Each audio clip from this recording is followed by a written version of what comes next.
因为熬夜看小说，我穿越到了洪荒世界。在我沉睡期间，盘古欲证大道，力劈混沌，三阶魔神闻讯，与之大战。最终，盘古演化日月，身躯化作洪荒天地，太古混沌时代就此落幕。到了洪荒初期，又有无尽凶兽肆虐洪荒，随后祖龙、元凤、史麒麟等横空出世，大战再起，血染洪荒，而我仍在沉睡。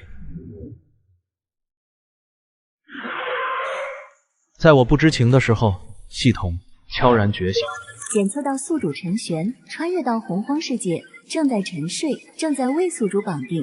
沉睡签到系统，宿主沉睡1年，自动签到地仙境界；宿主沉睡1000年，自动签到天仙境界；宿主沉睡10万年，自动签到真仙境界；宿主沉睡无数年，自动签到鸿芒大道上增境界。事了飞去，深藏功与名。沉睡签到系统已设置了最后的道别，留待宿主苏醒时即可查看。本系统要下班了，宿主拜拜了您嘞。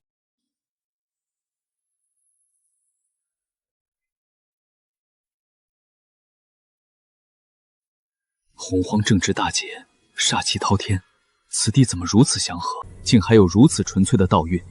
这山上定有蹊跷，待我前去一探究竟。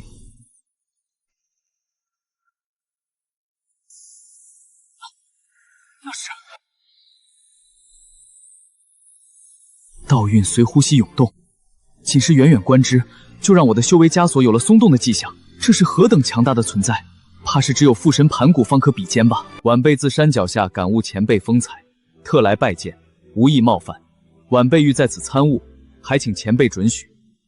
前辈小气，并未将我放在眼里，我先在此参悟，待前辈醒来，再向前辈道明缘由。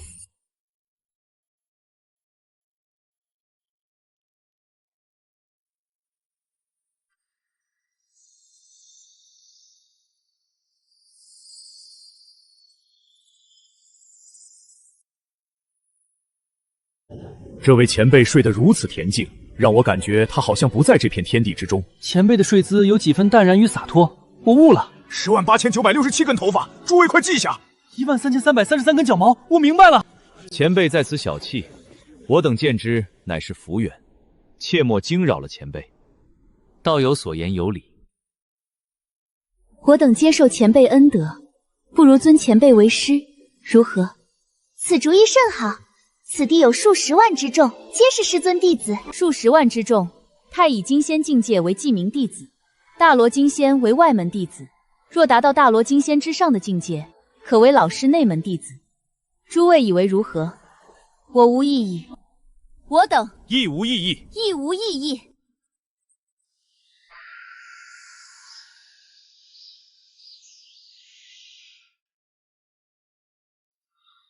这一觉感觉睡了很久，睡得我头昏脑胀、腰酸背痛的。怎么那么多人？数亿年了，老师终于醒了。这是做梦了，还是穿越了？师尊，我等皆是仰慕师尊风采，这才进入师尊的道场，请师尊见谅。你是哪位？师尊，我乃通。不对，师尊法眼如蛆，岂会看不出我的根脚？他想要的不是我名字，而是我的态度。师尊，唤我阿通即可。阿通，这是哪里？这里是洪荒南部。什么？我竟然穿越到洪荒！金仙满地走，大罗多如狗，稍微沾染一点因果，都有可能灰飞烟灭啊！外界可有发生什么大事？我听师兄弟们说道，前不久，红军杨梅、阴阳与乾坤4位老祖率军杀入西方地界，与魔祖罗豪决战，不知此时战况如何？原来此时正值道魔之争，即将进入红军引来的圣人时代。可我都穿越洪荒了，金手指呢？系统呢？我就是你朝思暮想的系统，不过我到点下班了。临别之际，特赠宿主新手大礼包，恭喜宿主获得高阶吐纳术，恭喜宿主获得封山大阵。封山大阵可屏蔽天机，隐匿踪迹，且不染俗世因果。大阵之中，宿主犹如圣人。封山大阵启动中。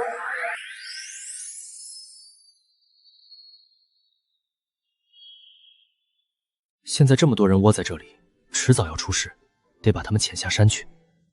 唉，念你们误入此地，乃无心之举，我便不降罪于你们。你们现在速速下山，别打扰我的清修。师尊，不要赶我等下山。师尊，外界正是魔祖罗豪与几位老祖大战，若是师尊将我们赶下山，我们一旦沾染了因果，也唯有生死道消之途了。恳请师尊收留我等。恳请师尊收留我等啊！也罢，你们既尊我陈玄为师，想来是冥冥中注定的缘分。我准许你们在此地修行，等道魔之争结束后，你们便要各自下山了，寻找自己的机缘了。遵师尊法旨。你们都做一下自我介绍吧。弟子拜见师尊，师尊叫我阿云就好了。师尊，叫我西瑶就好了。您睡了这么久，想必腰酸背痛，我替您捏一下肩膀吧。甚好甚好。师尊，我是小玉，我是小后，我给您捶腿吧。师尊，我是小溪，请师尊喝茶。甚好甚好。这些洪荒生灵都这么热情的吗？捏肩捶腿泡茶，简直是帝王般的享受。他们不会以为我是什么世外高人吧？可我只是一条咸鱼啊！师尊，我可以给你暖床。阿云，这太恶心了，去！方才师尊随手一挥，便有无尽大道之力向我涌来，真是当世无双。我若能得了师尊的1/1000，足以横扫洪荒。师尊，我等蒙昧未见大道，师尊可否讲解一二？讲解大道？我怎么知道大道是什么？讲个锤锤啊！不知道前世那些道德经、无上妙道、文史真经、紫元君受道传心法诀、修真太极、混元指玄图典籍对他们有没有用？算了，先随便讲点忽悠一下，万一就悟了呢？好，谢师尊。夫道者，覆天载地，阔四方，多八极，高不可计，深不可测。夫生天地，合阴阳，包囊万物，亘古不易者，道也。夫圣人者，不凝悦于物，而能与世专一。我了个言出法随，师尊牛逼！夫生天地，合阴阳，包囊万物，亘古不易者，道也。师尊随口讲道，竟然引动时间长河，一念生，一念灭，此为大道。师尊周身浮动的是造化之意吗？道境强者以法则为基，演化天地。我讲道1000年，内容磅礴复杂，你们需潜心感悟。如有疑惑，可以现在提出，我一一解答。师尊，我一直想知道大罗金仙之上的境界。师尊，我也有此疑惑。洪荒茫茫，大道浩渺，大罗金仙之后便是正道浑元，浑元之后争道鸿蒙。原来这就是大罗之上的境界。多谢师尊开悟。敢问师尊，如何正道混元？正道混元之法，吾知有3，还请师尊开解。此3种法门，分别是以力正道、斩尸正道、功德正道。师尊，3种法门可有优劣之分？当然，最优者为以力正道，力便是力量、法则、体悟法则，破开天道束缚，超脱天地，就混于混元，此为上乘之选。斩尸正道次之，功德正道小道耳，不提也罢。多谢师尊开悟。这些对你们而言都太过遥远，还是立足当前，切勿好高骛远。师尊，我打算走剑道之路，该如何修炼？拔剑。拔剑？对，拔剑10亿次，可练成斩天拔剑术。这是剑道的至高境界吗？剑道的至高境界，应当是一剑开天。一剑开天，真霸气啊！千里之行，始于足下。你还是先学会斩天拔剑术吧。是。阿通，我只是随口说说，你练不出来可别怪我啊。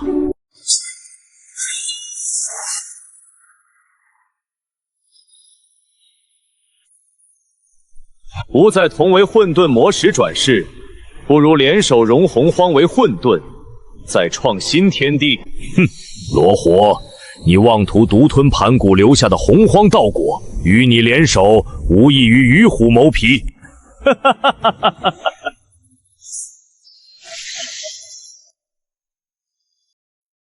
那就请吧。罗活，你当真以为诛仙剑阵举世无敌吗？难道你有破解之法不成？请3位道友现身，助我破阵。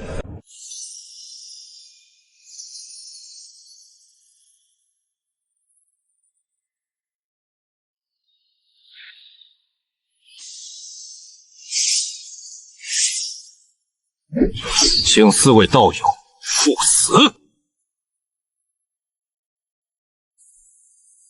师尊，道魔之争最终是罗活胜利，还是4位老祖胜利？是红军一人的胜利。怎么会这样？罗湖不敌4位老祖，毕生的谋划就此破碎，最终选择了自爆。那4位老祖怎么样了？杨梅重伤遁入混沌，阴阳、乾坤2位老祖被自爆炸死了，只有红军一人无伤。啊？什么？怎么会这样？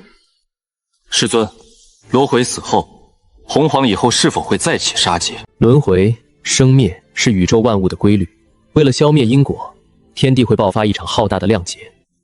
若是不幸卷入其中，后果不堪设想。师尊的意思是，除了龙汉之劫、道魔之争，还会出现新的量劫吗？不错，洪荒以后还有数次量劫，轻则洪荒动荡，重则整个洪荒都有可能破碎。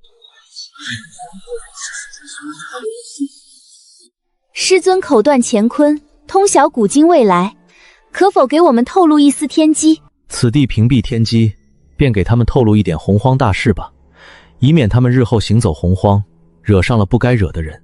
封神之劫，诸圣下场入劫，道门气运就此衰竭。此后天定西方兴盛，进入西游时期。师尊说，我立截教成圣，而后与2位兄长分家，更是在封神量劫之中反目成仇。我巫族11位兄长尽皆战死，我更是身化轮回，永不得出世。我因为一个蒲团结仇鲲鹏，被鲲鹏与西方2个道人劫杀。我怎会与帝君正天婚，还诞下10子？我此生只愿侍奉师尊。我才不去当什么洪荒女仙之首呢，侍奉师尊才是我此生最大的愿望。这便是洪荒大事，尔等可记住了？记住了。如今道魔之争结束，洪荒平和，天机也将逐渐清晰，你们也该下山寻找各自的机缘了。师尊，我不要寻什么机缘，我只想常伴师尊左右。师尊，我还想给你捶腿，我想给你泡一辈子的茶。师尊慈悲，还请收留我等。师尊三思啊！天下没有不散的宴席，量劫残酷恐怖，你们潜心修炼，低调行事。下山之后，万不可提及此地发生的一切，更不可将我曝光。谨遵师尊教诲，他日行走洪荒，我定然不会辱没师尊的威名。我等铭记师尊大恩，日后我们自然有再见的机会。下山去吧。师尊保重。师尊，阿童日后行走洪荒，定不会负了您的威名。师兄，你要往何处去？我此番打算回昆仑山苦修剑道，你呢？师尊素爱栽种灵花香草，若能说服镇元子把人参果树献给师尊，说不定能常伴老师左右。你们呢？都去往何处？我打算回瑶池仙境，闭关参悟师尊传授的时间法则。纵游时间长河，一定能够见到师尊的身影。西瑶师姐所言极是，我就在太阴星上，不为正道，只为等待师尊归来。我会在轮回中诵念师尊真名，他一定能够听到我的思念。女娲，你呢？我回不周山上看看我那不成器的兄长，然后游历洪荒，追寻师尊的踪迹。诸位同门，就此别过。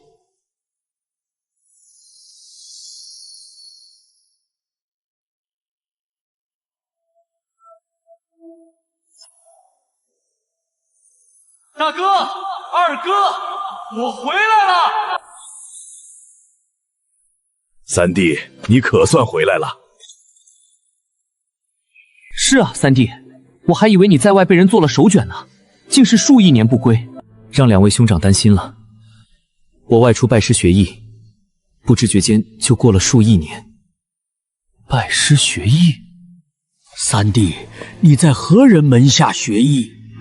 他们乃是我最亲近的两位兄长，报出师尊名号，想来没什么问题。我师承太玄道人。我从未听过太玄道人这个名号，难不成三弟被骗了？咦，三弟的法力呢？三弟，你这一身法力怎么没了？法力？我等剑修只修己身，人剑合一，无需法力。三弟，你真是胡闹！只修己身，如何参悟天地？将天地法力化为己用？无需参悟天地，我一身剑气纵横，威力无穷，对于日后正道大有复益。三弟，你被骗了。老师一身修为深不可及，何至于骗我？两位兄长，不若我们一起练剑。不！两位兄长无心剑道，我只好独自练剑了。三弟被人忽悠了，一身法力都练没了。大哥，现在可如何是好？我们去看看三弟练剑，看看究竟是怎么一回事。也只好这样了。9亿9998，99999万，9999999。三弟明显魔怔了，这要是传出去，岂不是让人看扁我三清？哎，你我已是大罗金仙后期，可保三弟一世无忧，就由着吧。师尊，我终于练成了！你练成个鬼！三清的名头都被你丢光了。今日我就让你看看什么才是真正的大道。何方枭首，敢在昆仑山作乱？斩天拔剑术！会死的。大哥，二哥，怎么是你们？你们没事吧？没事，三弟，我养的母猪要生了，我先走了。大哥，等等我也看看母猪。修行数亿年，才得师尊的皮毛，实在惭愧。修行数亿年。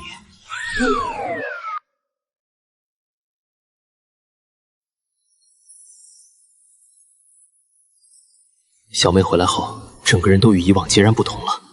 这次我要一探究竟。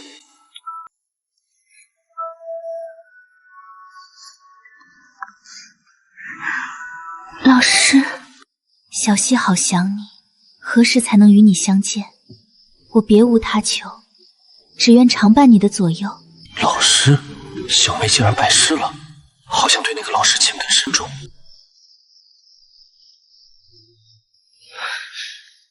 我倒要看看你是何方神圣！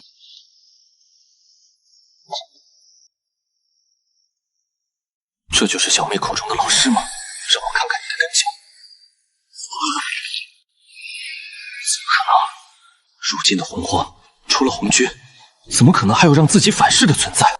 敢攻我家的白菜，不管你是何方神圣，都要给我一个交代！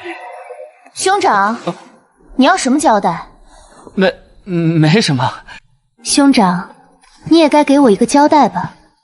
小妹，你口中的老师是何许人也？老师是世界最完美的存在，气宇轩昂，风华绝代。他现在在哪儿？老师已隐居洪荒。小妹，你该不会是遇到了骗子吧？他一定是骗子！不准对我老师不敬！兄长，你再这样我就不客气了。他一定是骗子！小妹住手！你怎么这么强了？还敢不敢对我老师不敬？不敢了！兄长，我老师是不是世间最完美的存在？是。看来兄长目光如炬，悟性极佳。老师说的没错，打一顿就好了。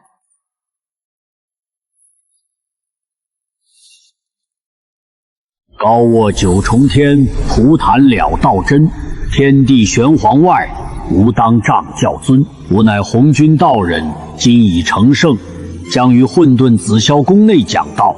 有缘人皆可前来听道。高卧九重天，大罗金仙之上的境界吗？道真，天地间的第一个圣人，圣人慈悲，无穷福缘。走，去聆听圣人讲道。二弟，圣人讲道，这是莫大的福缘。没错，肯定比三弟那个老师太玄道人要厉害得多。上次那一剑，二弟莫要介怀，仔细参悟圣人讲道，定中大有所获。超越3帝是迟早的事。大兄此言甚善。毕竟是天地间的第一位圣人，诸位师兄弟想来也会前去听道。太云山一别，也已经许久了，说不定师天帝们已经有老师的消息了。无尽时间长河中，我竟寻不到老师的半点踪影，这是何故？是因为我的时间法则尚未真至化境吗？或许应该去听一听那圣人讲道，寻找突破的机缘，顺道也问问师妹们有没有师尊的消息。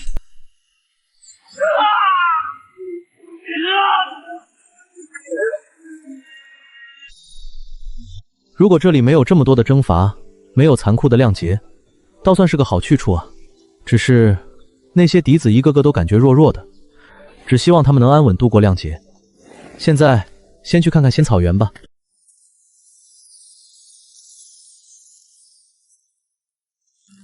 弟子们都下山了，这些花草都无人打了了，还得我亲自上手。这些都是天地初开时的灵草鲜花啊，吸收天地精华，要是能长到现代世界，岂不是无敌了？不过总觉得营养跟不上的样子，我来给你们添点养料吧。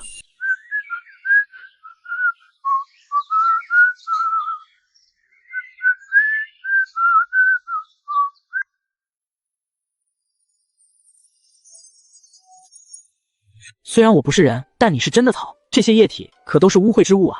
我好歹也是极品先天灵姿，怎可吸收这些污秽？咦，不对，我的根系怎么自动吸收了？我好像进化了，真香啊！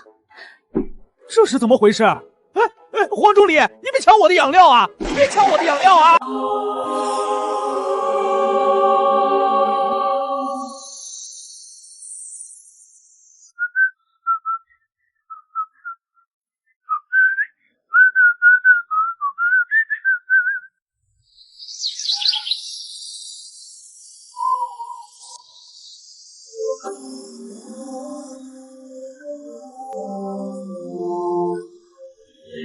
红军这个坏老头成圣了。红军成圣之后，巫妖亮劫、封神亮劫、西游劫，也就啾啾亮劫而已。我鼓得住，只希望这几个亮劫不要把自己卷进去。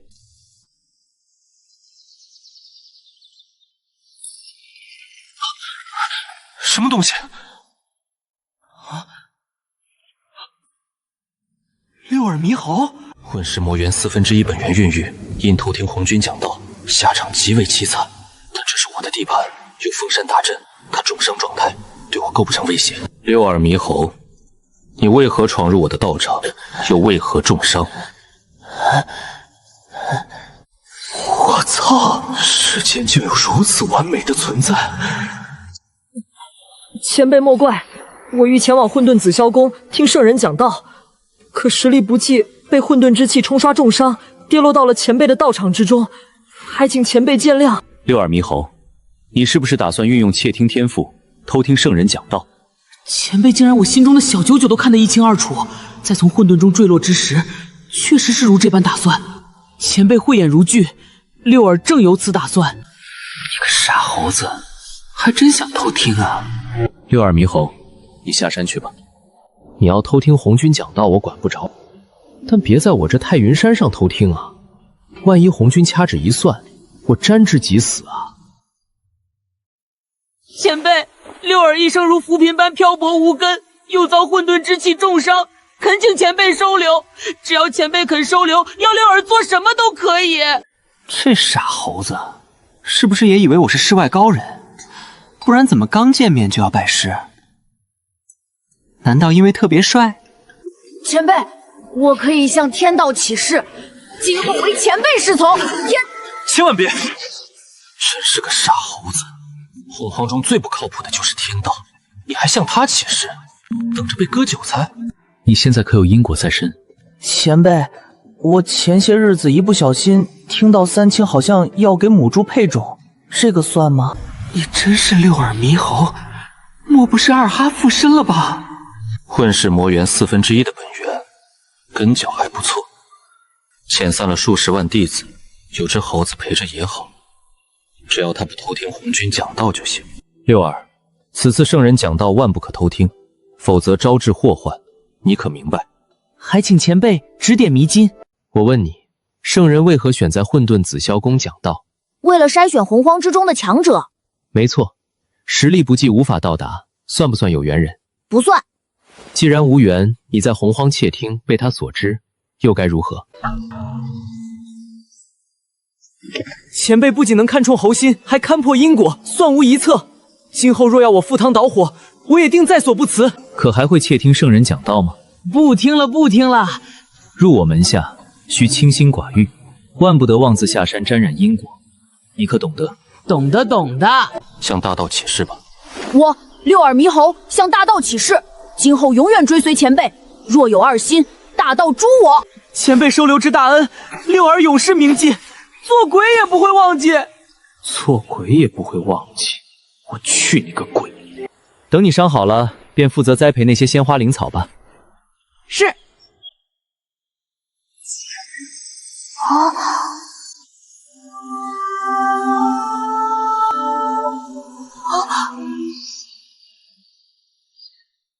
前辈这哪里是在修炼，他是在反哺这片天地。能常伴在这等高人恩望，是我三生三世修来的福分啊！还是没什么进展，是不是这吐纳术的问题？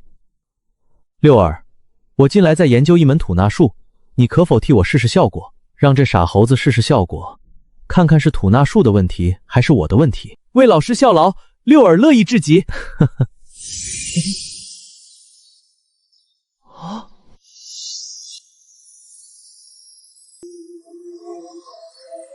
这些灵气若是全涌进重伤的身体，怕是直接撑爆了。即便伤愈，怕也只能运转1周天。这功法太逆天了。老师慈悲，六儿跪谢老师传法，此乃再造之恩。这只是普通的吐气术罢了，不值一提。我修了上千年，一点效果都没有，都怀疑是假货了。老师，你管这叫吐纳术？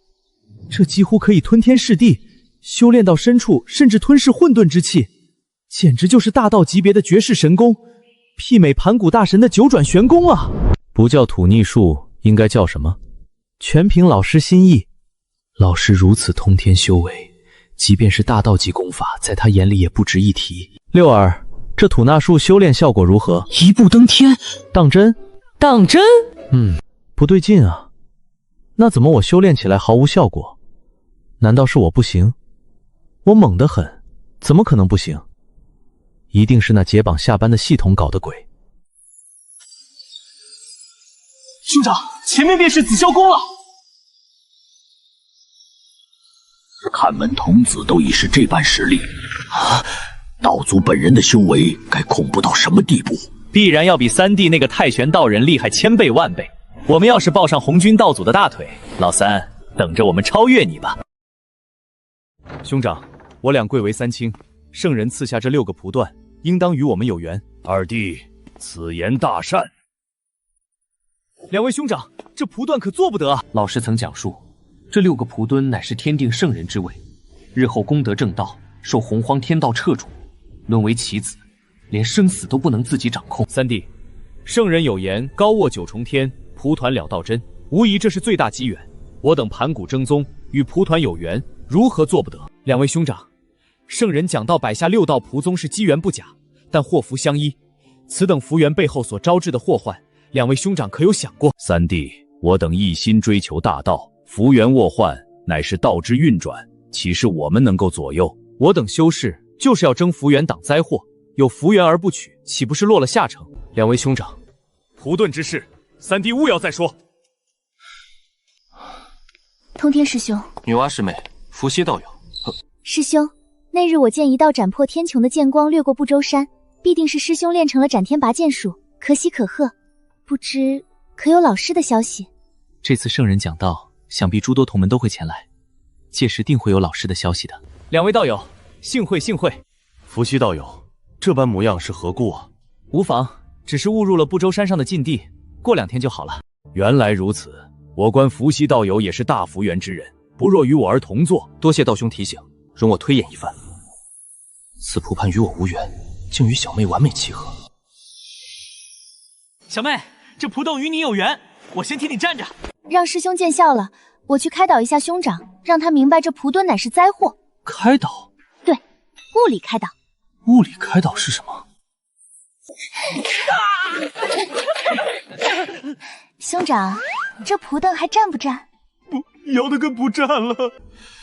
女娲道友好生暴力，还好三弟不似这般。师兄，你那2位兄长做了蒲盾，要不要我也给他们开导一下？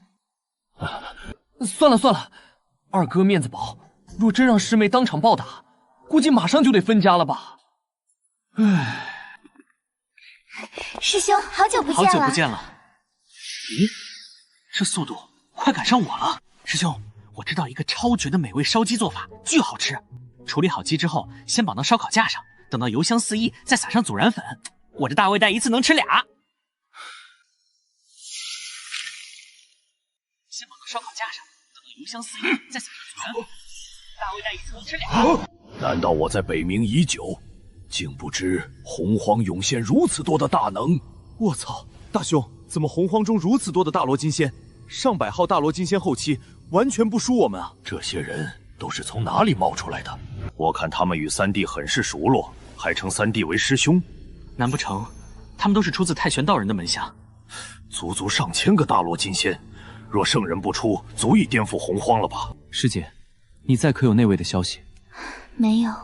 虽然我在时间长河中不曾见到寻到他的踪迹，但是待我正到浑元之时，便纵游时间始末，定可以再次见到他的身影。诸位师兄师姐，我有一计，应当可以寻到那位的踪迹。若是我等以后破境之时，便借着这方天地的响应传递对那位的思念，想必那位察觉后定会回应我等。师姐此法甚妙，破境之时天地异象通天彻地，那位一定能看到。若是哪位师兄师姐破境晋级，切记要传递我等对他的思念啊！我等谨记。圣人到场，请肃静。昊天，这些人自成势力，实力雄厚，不是我们俩能控制的。这些姐姐都好漂亮，举止优雅，气质端庄，就连修为都深不见语。他们口中的老师是什么人，竟引得这么多姐姐寻找他的踪迹？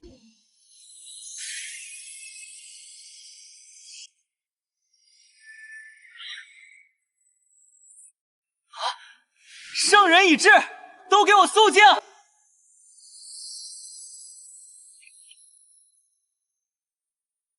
求道者3000，不错，也算是出乎我的意料了。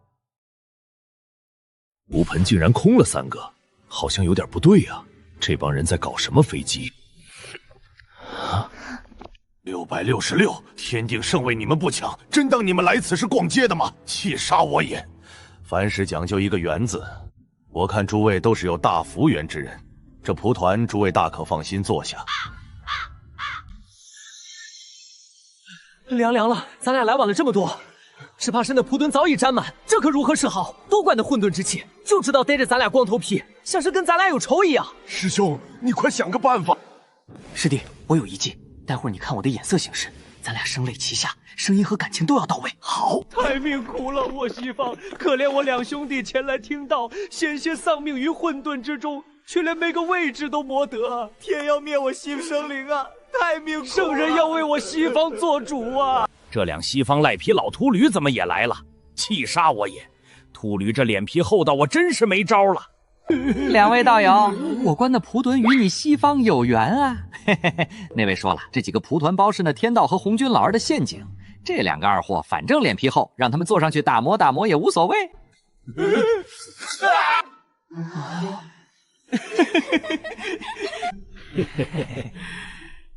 多谢红云道友，小事一桩，何足挂齿。道友大义，我替西方生灵谢过道友了。竟是让这秃头老赖皮坐上了听道蒲盾，那2个3清还算靠谱，呆毛鸟跟脚差一大货，接引准批这俩不要脸的二货，当真是一言难尽，无计休矣呀！老夫当真是没招了，与我谋划全然不同啊！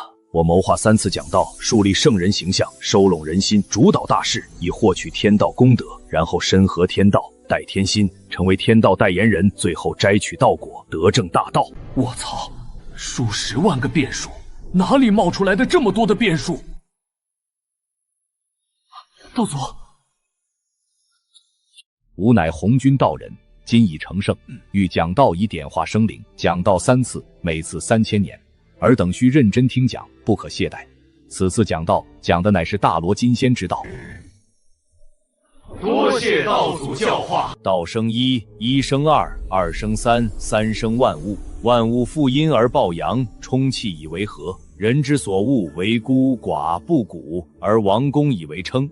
故物或损之而益，或益之而损。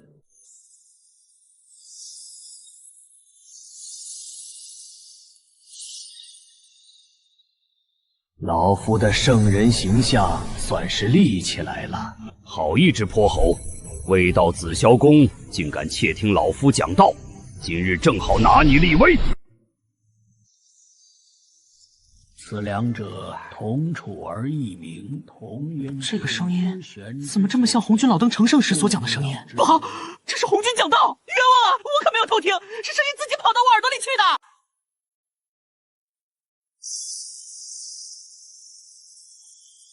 还让不让人睡觉啊？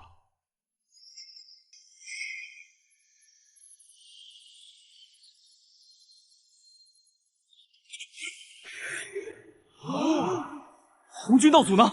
凭空消失了。说好讲到3000年，现在才299年啊！刚才我还崇拜的看着圣人，但是唰的一下，圣人就不见了。难道说圣人讲道把自己讲丢了？大道反噬，这是大道反噬，怎么可能是大道反噬？我只是施了一道神通，惩戒偷听的六耳猕猴，竟然引来大道反噬，现在竟然推演不到他的半点踪迹，这到底怎么回事？天道，还请出来一见。何事？天道，这数十万变数，还有六耳猕猴是怎么回事？天道，你倒是发表点意见啊！这里面水很深，你要是把握不住，无变换人。可恶啊！区区数十，水不深，把握得住，把握得住。很好，你知道该怎么做，回去吧，总算忽悠过去了。什么水很深？忽悠谁呢？圣人回归，诸位肃静。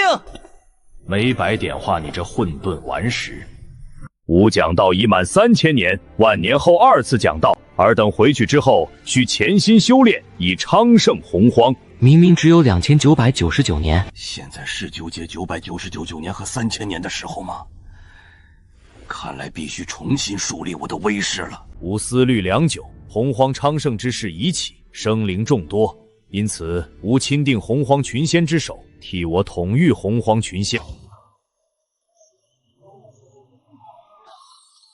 大罗金仙巅峰，开天初开时第一道至阳之气所化，并先天至阳之道。东王公，我看行。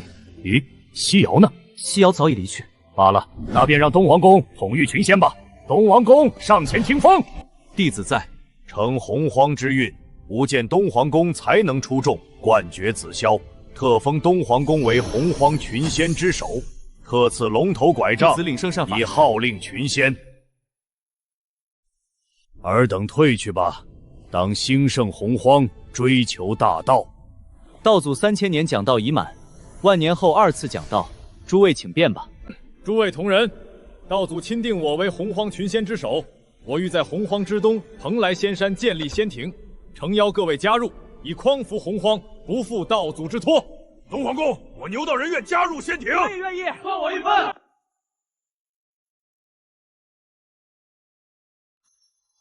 嘿，老师说这东王公下场甚是凄惨，今日见之，就是一个字，该。红云老兄，你说的老师是何许人也？那是一尊大能，做下无数洪荒大能的弟子。走，回你的武装关，我再与你细说。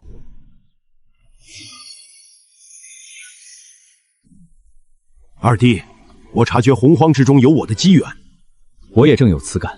我等速速前去，莫要让他人抢了去。太医，不周山将有机缘现世，速速随我前去。好。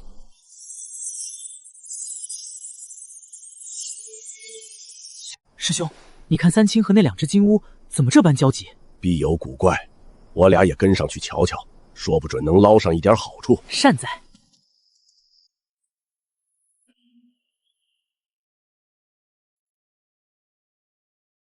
先让你们狗咬狗，我再出手把你们打趴下。是先天葫芦藤，洪荒先天10大灵根之一。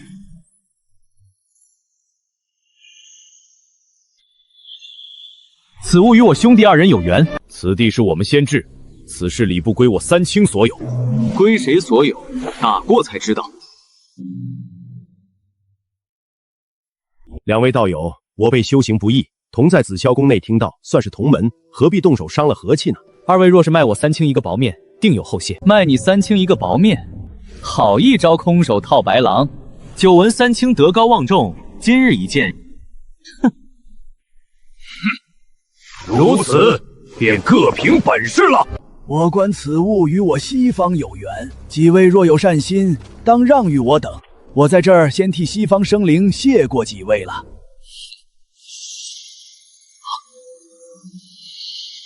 这一趟果然没有白来，竟是这般宝物。每一株先天灵根都牵引洪荒气运，若取得先天葫芦藤，西方气运必生一劫。哼，与你西方有缘，我看你们是皮痒了。太医，别急，让他们先打。师兄，现在怎么办？让他们先打。大哥，打吗？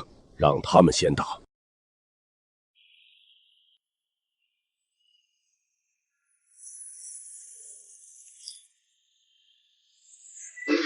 都1个月了，你们到底打不打？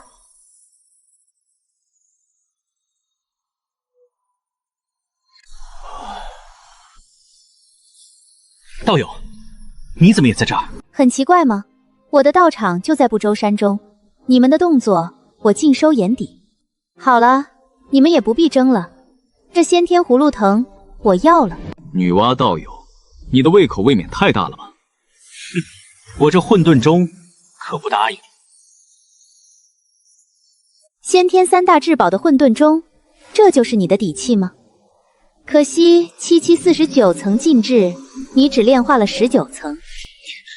你怎么知道？我老师可是说了，混沌钟内含镇压法则，可禁锢时间，镇压空间，对敌时顶于头上，可立于先天不败之地。你只会拿混沌钟砸人，炼化19层已经是顶天了。你竟然小看我！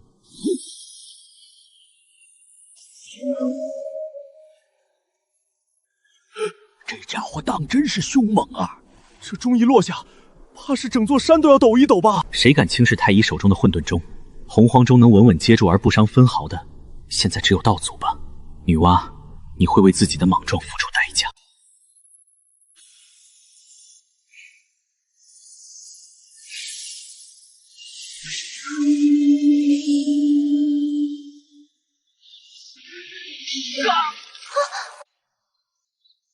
混沌钟不是太医的本命法宝吗？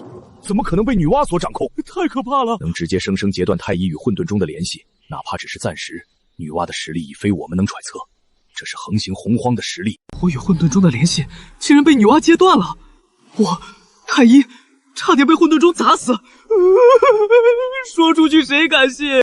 女娲道友，今日多有得罪，还请手下留情啊。行吧，既然你们已经求饶了，那我今日暂且放过你们2人。这先天葫芦藤我一人独占，可有意见？女娲道友，我们这几人远道而来，可否分我们1人1个小葫芦？对啊，见者有份，我们只要1个小葫芦而已，一旦大打出手，恐怕伤了和气。见者有份，老师可没有这样教过我。西王母师姐有蟠桃树，西河师妹有月桂树，红云之兄正打着人参果树的主意。日后得见老师，自己可不能两手空空。这株先天混沌葫芦藤，老师一定会喜欢的。这跟你老师有什么关系？我想起来了，三弟与女娲以师兄妹相称，难道女娲也是那个太玄道人的门下？如此说来，先天葫芦藤这事还有周旋的余地。女娲道友的老师可是太玄道人？你有老师的消息？女娲道友，我俩听三弟通天直常念叨令师，对太玄道人甚是仰慕。这先天葫芦藤可否分我俩一些？也行，待会儿给你2人各1片叶子吧。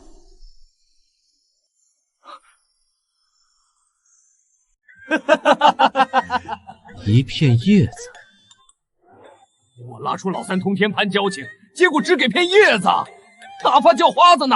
女娲道友，难道你以为我是随意拿捏的吗？女娲道友，难道你敌得过我和师兄联手吗？也就是说，你们2个有意见，对吗？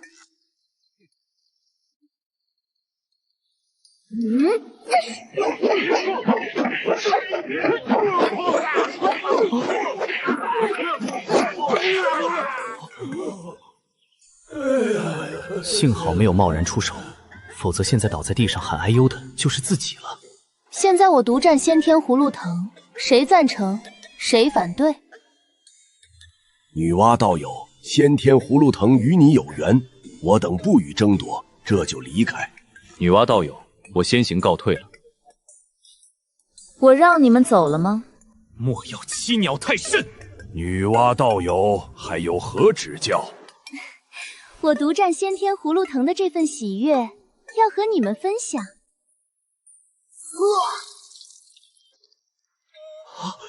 太医！太玄道人，你到底教了女娲什么？你怕是培养了一个女魔头吧？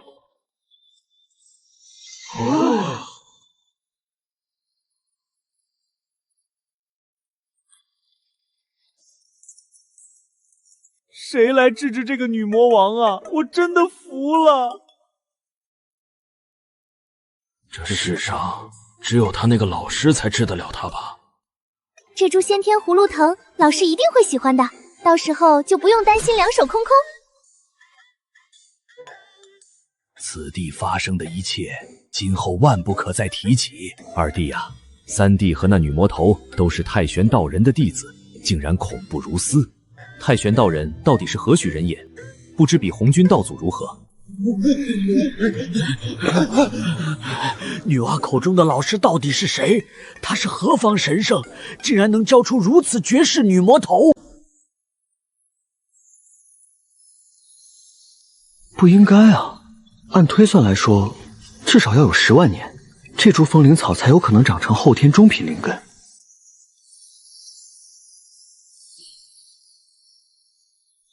六儿，想什么呢？老师，您来啦！我在想，这些灵根怎么长得这么快？长得快不是好事吗？老师，我奇怪的是，他们快得不正常。之前定下的花草养成计划行之有效，好事啊！怎么个不正常法？应该10万年后才进化成后天中品灵根的风铃花，只花了3000年，缩短了整整9万7万年。这不是个例，而是一片皆是如此。六儿，你平日里怎么打理他们的？完全按照老师的吩咐，半点不敢马虎。会不会是地底下有什么宝贝？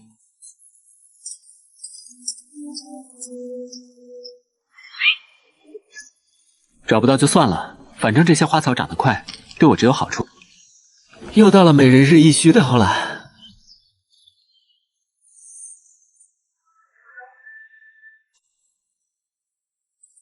难道这些灵根是因为老师？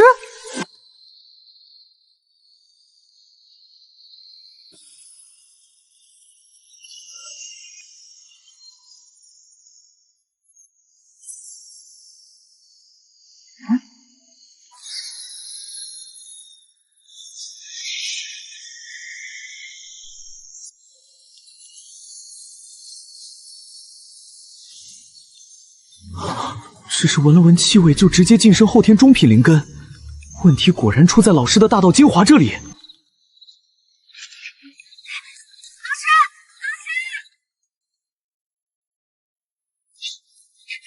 老师，我知道那些灵根长势异常猛猛的根源了。哦，说说，这么快就破案了？这还是那只傻猴子吗？老师，根源就在你每日浇灌的精华之中。在我浇灌的精华之中？不是吧？竟有如此神奇之事！没错，老师，我刚才亲眼看见他们在争抢吸收那些精华，千真万确。当真？千真万确。老师乃是绝世高人，也只有老师的精华才能够让那些灵根迅猛成长。这六耳猕猴竟然学会拍马屁了！我要真是绝世高人就好了。不过，我的须须真是促使那些灵根迅猛生长的根源的话，须须，难道这就是我的金手指？瑶池，道祖对着混沌讲了差不多1年了，这是为什么？此前道祖第一次给洪荒大能们讲道，只讲了2999年，现在是为了补足3000年吧？原来如此，道祖承诺第一次讲道3000年，现在是为了了却因果。两位妹妹，我似有所悟，这便先行回昆仑闭关，若得寸进，便可早1分1秒得见老师。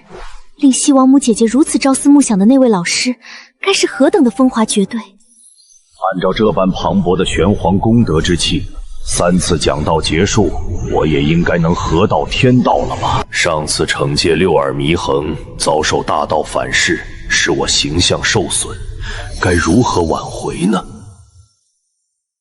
有了，鲲鹏那小子应该是不错的人选。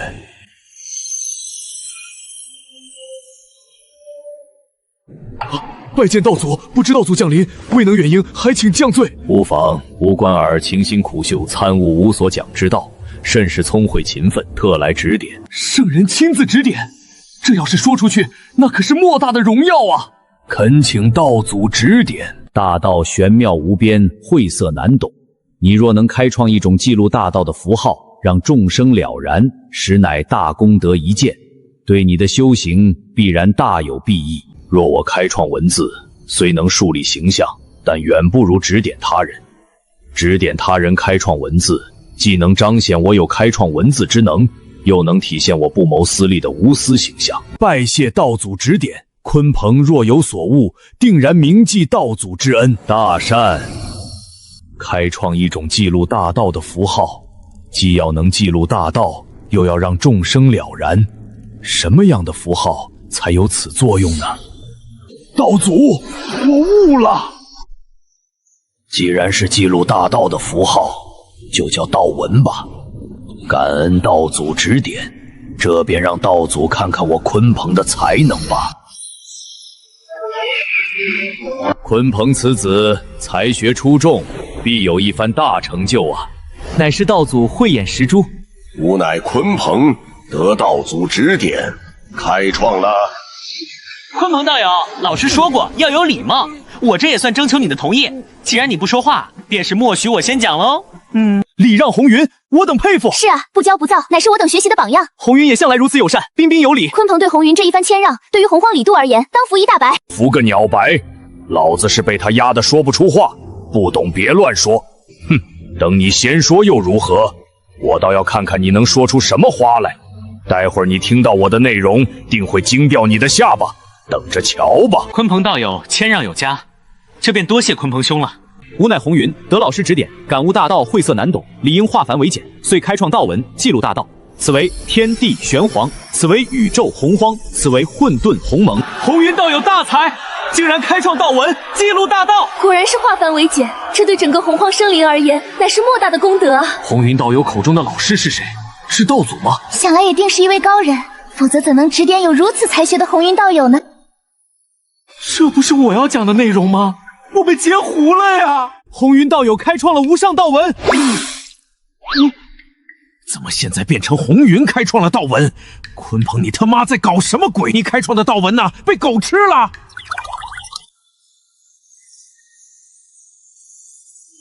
竟然是天降功德！红云道友的道文获得了洪荒天地的认可，果然是大功德一件。红云道友的天降功德，实力怕是要大涨了吧？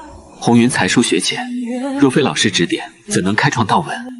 因此，此等功德，我受之有愧啊！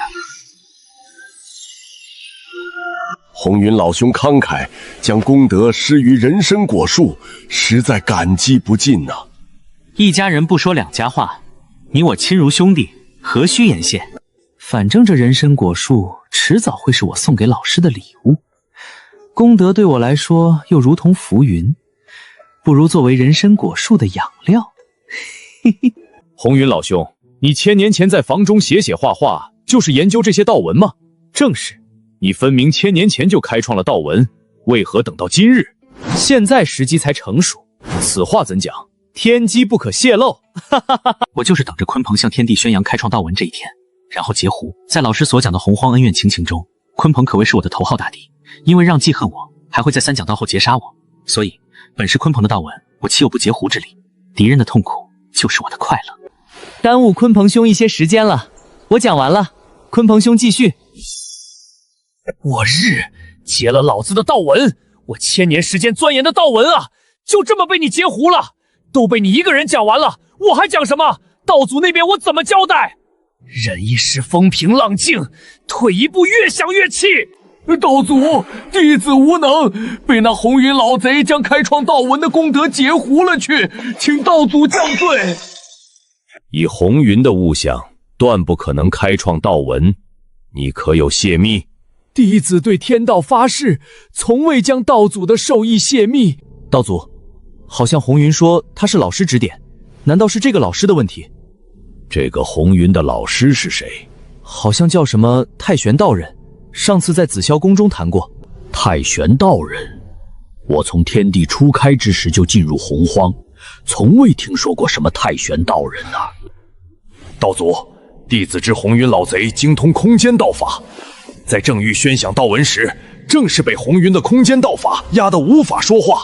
空间道法，杨梅，竟然是你搞的鬼！红云竟然领悟空间法则。洪荒如今大道残缺，能教导出领悟空间法则的弟子，除了掌控空间大道的你，还有何人？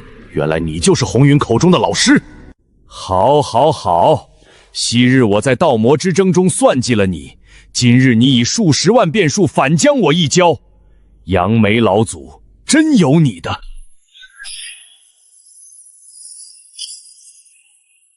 红军道友，混沌一战，了却因果，请。哼，如你所愿，你我一并了却因果。老师，看遍地的鲜艳花草，我都想象得出日后这些灵根结了果实的样子。看把你馋的！对了，老师，那株先天极品灵根黄钟李开了新花，可好看了。六儿，你说的可是先天10大灵根的黄钟李？对啊，快带我去看看。竟然真的是先天极品灵根黄钟李，这可是一颗黄钟李子足以缔造大罗金仙的灵根啊！这里居然也有9颗黄钟李，配上我的须须金手指，岂不是要起飞？9为奇数，黄钟李本就结了9颗果实，如今再添一朵花，竟然有挣破限制的迹象。清香淡雅，令人心旷神怡。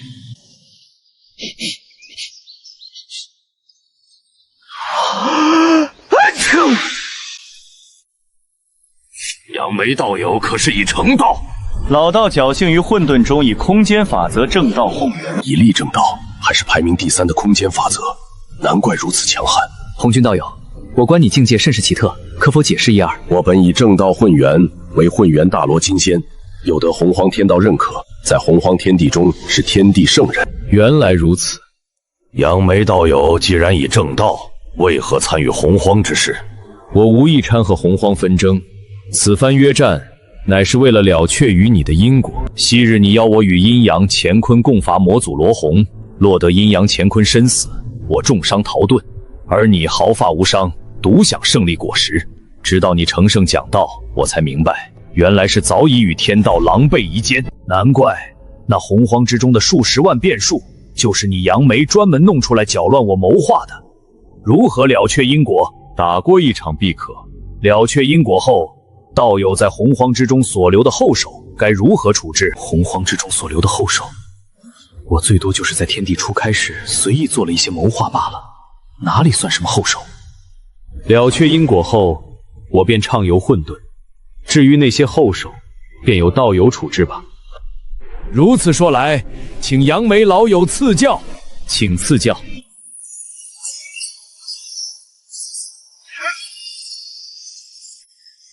杨梅老友会还给我的吧？空间封锁。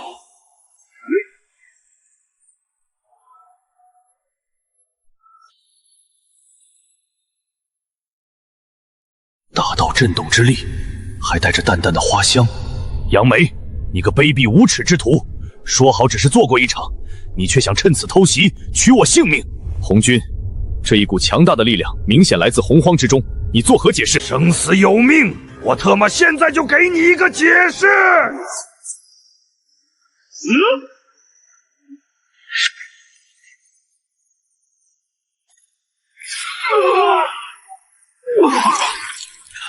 昔日阴阳乾坤2位老友，就是这样被你害死的。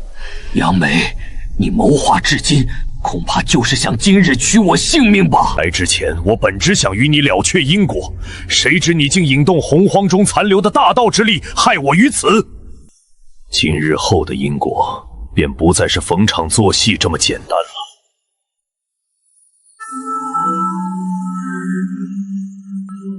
这个卑鄙无耻之徒，假借了却因果做过一场，实则暗中布置后手，欲将我置于死地。若说不是你在暗中搞鬼，还有谁有此等能耐？待我合到天道之后，冲击混元太极仙尊之境，届时定诛了你杨梅老祖，将你的本体空心绿柳留在洪荒之中，看我如何摘取洪荒道果，得正大道。昊天，东王宫不是说要建立什么仙庭吗？怎么还没动静？回禀道祖，东王宫此时正在蓬莱仙山筹备。好，我将闭关一段时间，到2次讲道时方才出关。你们俩多多关注洪荒动向。是，道祖。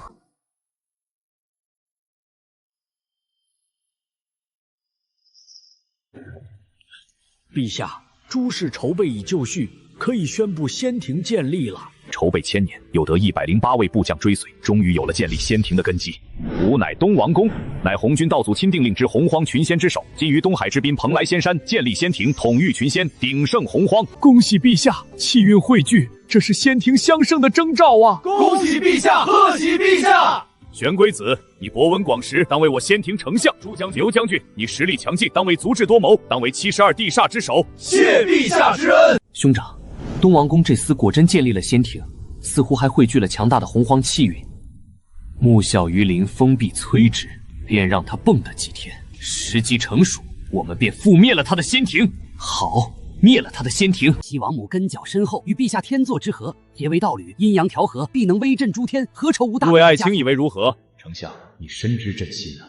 全凭陛下定夺。善，大善！速速筹备此事，朕要亲自前往昆仑瑶池仙境，以显诚意。什么？有人敢打西王母师姐的主意？众弟子中，谁不知道西王母师姐对老师情根深重，一心只想寻到老师的踪影？走，我们马上召集诸位同门，分头行动，让这洪荒群仙之首知道花儿为什么这样红。哼哼，莫让天下人小瞧了老师太玄道人门下的弟子。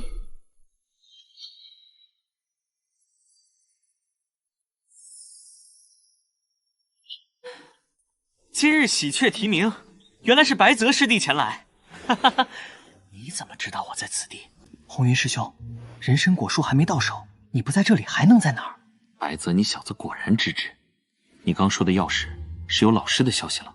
还没有老师的消息，是有人想打西王母师姐的主意。西王母天资极高，领悟时间法则已达70%，是同门中领头羊般的存在。更重要的是，她极有可能就是未来的师娘。谁如此胆大包天，敢打未来师母的主意？谁？东王公。哼，东王公那小子，他是吃了雄心豹子胆啊！鬼仇与古王已经去通知其他同门了，准备在西王母师姐的道主外等他自投罗网。走，出发！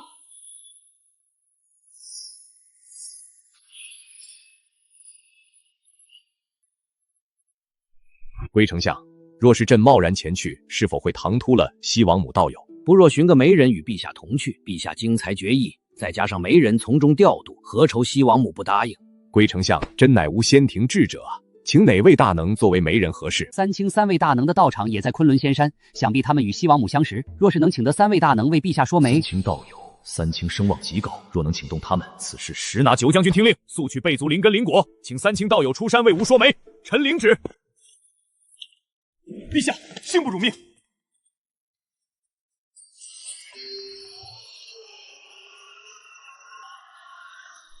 如此恢宏的气势，这般浩大的排场，西王母一定会喜欢的。一旦结为道侣，强强联合，圣人之下，当为仙庭独尊。见过太清道友、玉清道友，让2位道友久等了。无妨，东皇宫此行声势浩大，可见对西王母真是情真意切啊！怎么不见上清通天道道友？三弟通天此番应该正与他的朋友相聚，不便前来。有了老子与元始同往，少一个通天道友也无妨。原来如此，有劳2位道友了。无妨，出发吧。这分明就是三清请来为我助阵的，足足2000多名大罗金仙。三清果然是洪荒中响当当的人物，朕必亦会应这云集。自己当初决定请三清做媒人，当真是英明至极。大兄，女魔头也在。这2000名大罗金仙好像是老三通天的同门啊！西王母还是这一批人的师姐，他们绝不是来替东王公说媒的。东王道友，我后山的母猪快要生了，我先走一步。母猪要生了，诸位道友能在百忙之中前来替我助阵，孤感激不尽。此间事了，我在仙庭略备薄酒，酬谢诸位。不愧是圣人钦定的洪荒群仙之首啊，竟有如此之多的大能助阵。这么一看，东王宫倒是有几分俊了。我准备报名加入仙庭了。就是你小子打我师姐的主意。师姐？谁是你的师姐？难道是？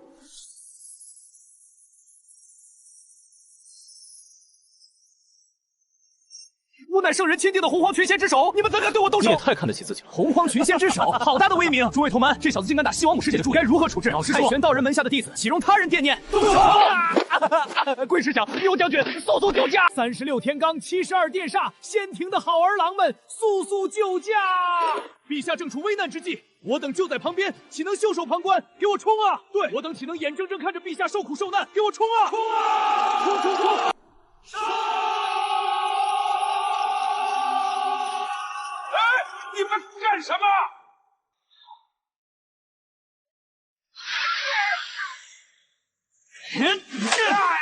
我乃圣人钦定，洪荒群仙，诸位好汉饶命啊！我再也不敢啦！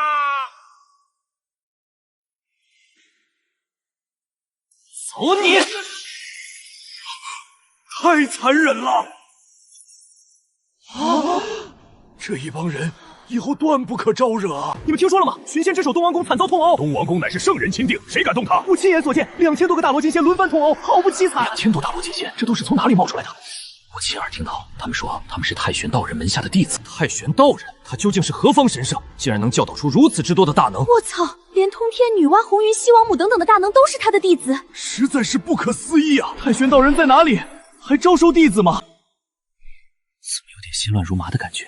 难不成我被曝光了？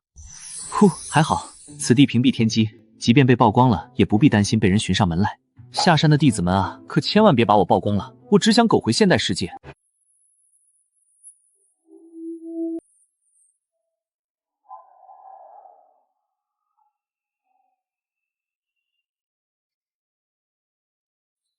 承蒙老师恩德，六耳方才能达到大罗金仙之境。你真晋升大罗金仙了，不错不错，这都是你勤奋修炼的功劳。在洪荒之中，跟脚果然还是非常重要。当初收留这个二哈，哦不，六耳猕猴，真是个聪明的选择。只是闲鱼的我，到底什么时候修炼有成啊？老师，我晋升大罗金仙之时，似乎觉醒了一世神通，请老师为我指教。觉醒神通？难道是传承自混世魔元的神通？你且演练一遍看看。魔元降世！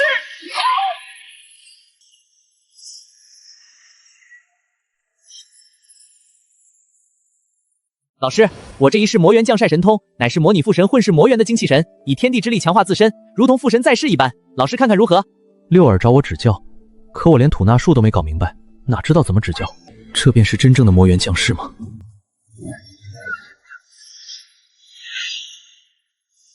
原来如此，魔元降世。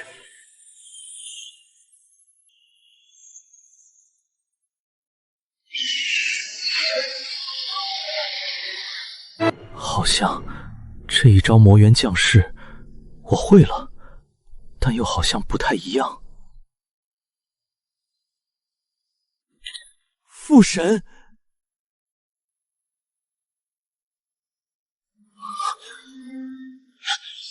哪来的混沌魔元？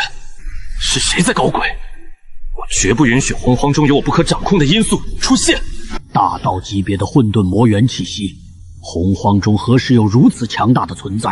难道说杨梅不是幕后黑手？我只看了一遍六耳猕猴使用魔元降世，不但学会了，还对其进行了改动，更加完美无缺。不对劲啊！除了须金手指，难不成这也是我的金手指？自己的悟性怕是要逆天啊！老师神通盖世，竟是直接凝聚出父神虚影，堪比真身降临。这一世神通极为威猛，若是能得混世魔元的几分明愿，你便可化身混世魔元，大杀四方。神韵，老师，敢问父神混世魔元的神韵是什么？战天斗地。战天斗地。老师，我悟了。你悟什么了？轰！战！我要这天再遮不住我的眼，我要这地再埋不了我的心，我要那众生都明白我的意，我要那诸天神魔都烟消云散。这傻猴子怎么抢了孙悟空的台词？难道你拿到的是孙悟空的剧本？要大闹天宫，西天取经，大战诸佛？不应该啊，还是先给打理仙草原吧。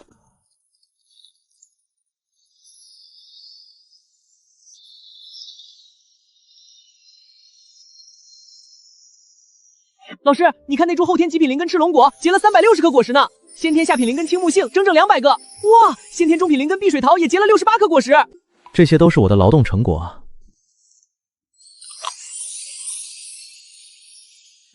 我施展吐纳术吸纳不了灵气，但直接吃这些灵果可以吃出灵气来。须臾金手指的用法就是让我促使灵根成长，然后猛啃灵果到无敌。老师，什么味道？啊，你摘一个尝尝不就知道了，千万不能浪费，把成熟的灵果都摘下来保存好，我要留着冲击大境界。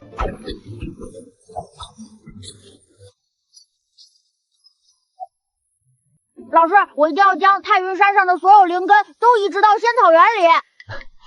这是极好的主意。这种朴实悠闲的生活，属实让人沉醉。在这里当一条咸鱼，是多少人梦寐以求的生活。老师，这么多灵果，少说也有几百万颗吧？全都吃完吗？这绝对是猴生巅峰啊！老师，我跟对了。这几百万灵果，真要全部吃完，要到猴年马月。六儿，把这些灵果全部酿成酒。是。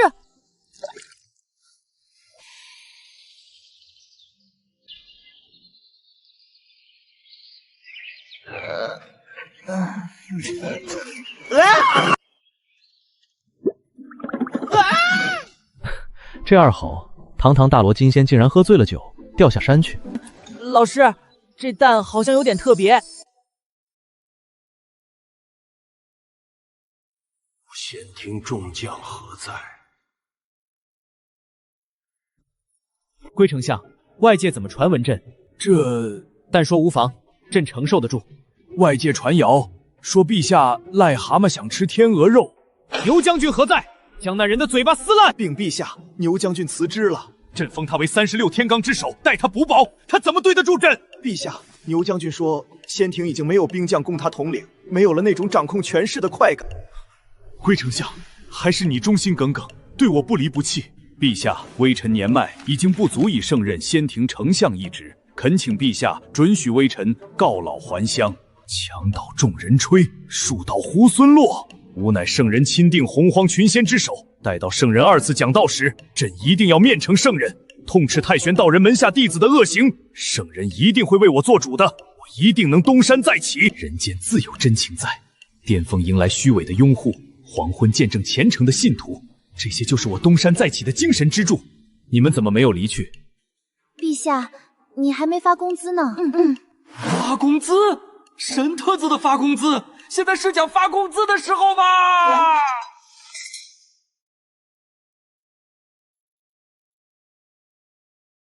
道祖终于开启第2次讲道了，我一定要面呈道祖，将那帮太玄道人门下弟子的劣行告知，请道祖为我做主。圣人的号召力仍然如此之强，只要圣人发号施令，就会有无数强者加入我的仙庭，何愁仙庭无人？到时候一定要率军教训一本那些太玄门下的弟子，免得敢在我洪荒群仙之首面前嚣张。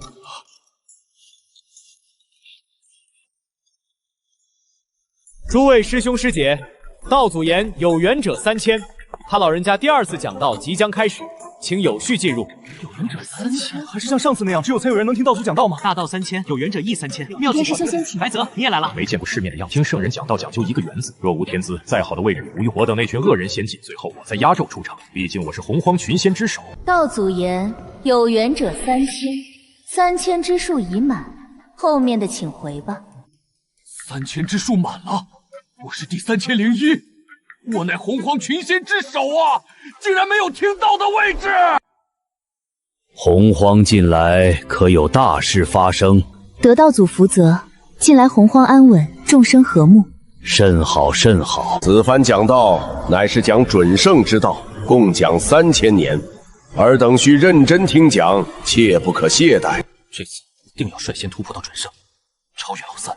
大罗之上为圣，然正道成圣之路漫漫，因此踏上正道之路即为准圣。吾自创斩尸正道之法，善恶执3念，是为3尸。斩3尸，方可无喜无悲，无善无自我。斩尸之法，以灵宝、以灵根、以功德，皆可斩。此等法门，即便晋升准圣，也只是空有境界，终究不是自身的法则之力。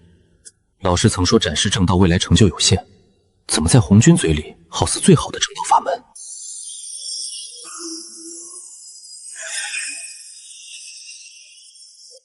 啊，斩！无心之善念，斩！见过本尊，你我本是一体，何须客气？我作为圣人之下斩尸第一人，现在应该拥有和他掰手腕的力量了。斩！斩！见过本尊，无需多礼。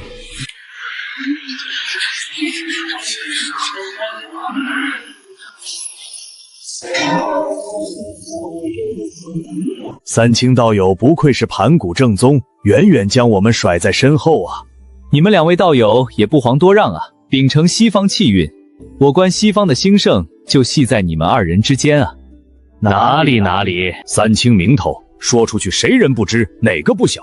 斩尸正道对于几位而言，岂非难事？我早就听闻北冥之地有一位智者，今日一见，果然非凡啊！诸位都是天资绝世，他们是不是以为他们很强了？小妹，你这是何故？斩尸虽可晋升准圣，但成就有限，不是良法。圣人开创之法也不是良法。怎么，你不信？我信。两位师兄，我本欲追随师兄脚步体悟法则晋升准圣，但上万年之久，皆无门路可走，应是我天资愚钝。玄舍师弟，体悟法则之路万般坎坷，我等也是得了老师恩德才侥幸领悟一二。是啊，无法体悟法则也不必自责，老师不会怪你的。两位师兄，我天资愚钝，如今只能走斩尸一道了。放心去做吧。还有斩尸？又一位洪荒顶尖大能出现了吗？想不到洪荒中人才济济，不可巧秀啊！果真是深藏不露啊！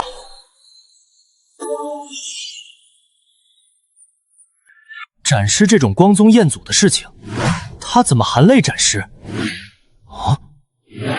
那一定是激动、兴奋、喜悦的泪水。鲲鹏兄果然是洪荒智者，一下子就看透此子的心理，佩服佩服。本尊不必难过。我资质愚钝，只能斩尸突破，走了小道，愧对老师啊！我等亦是资质愚钝，只能走斩尸之法，有辱老师威名啊！斩！什么鬼？现在准圣这么不值钱吗？鲲鹏兄，他们这200多人也都是激动、兴奋、喜悦的泪水吗？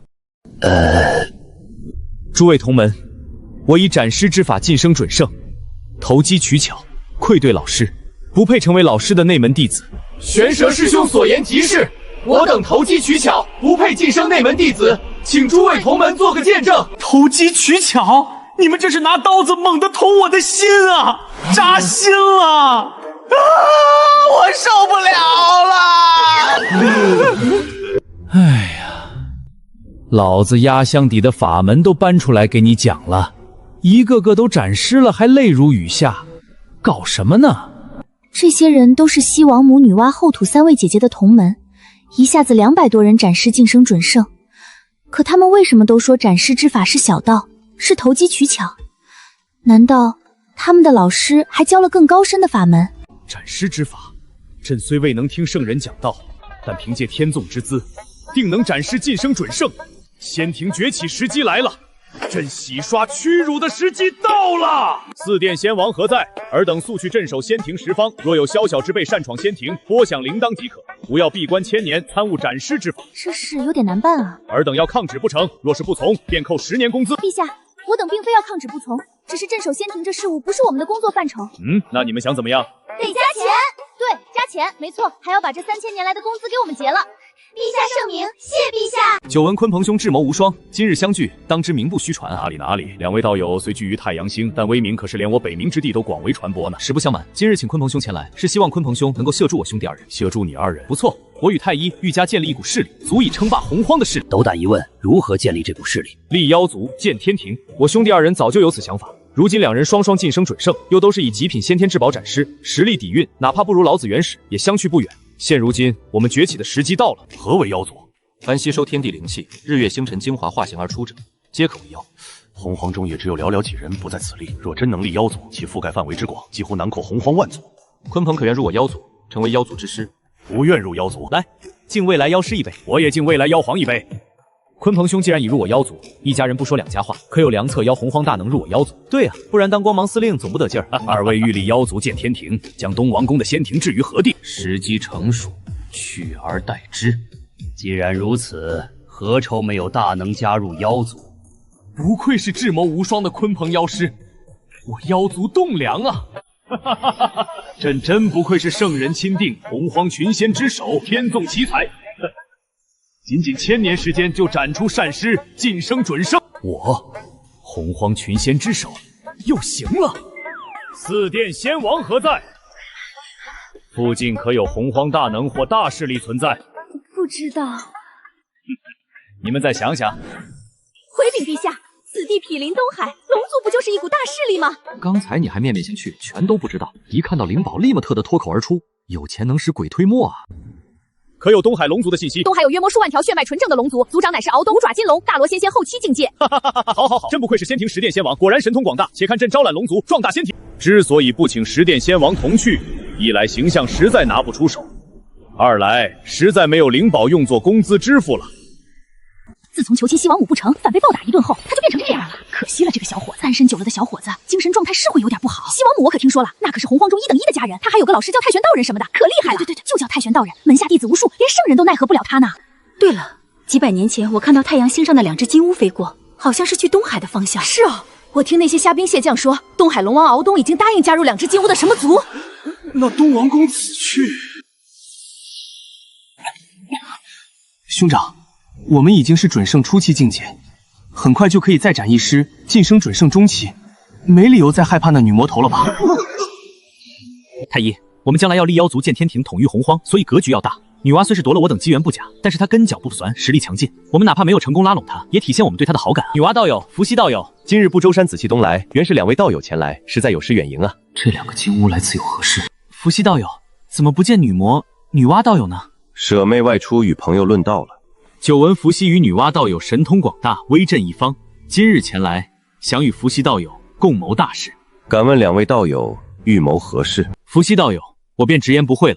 我们欲立妖族建天庭，统御洪荒万族，但我与舍弟太医深知，此等惊天地泣鬼神的大事，若无伏羲道友加盟，我们难以成事。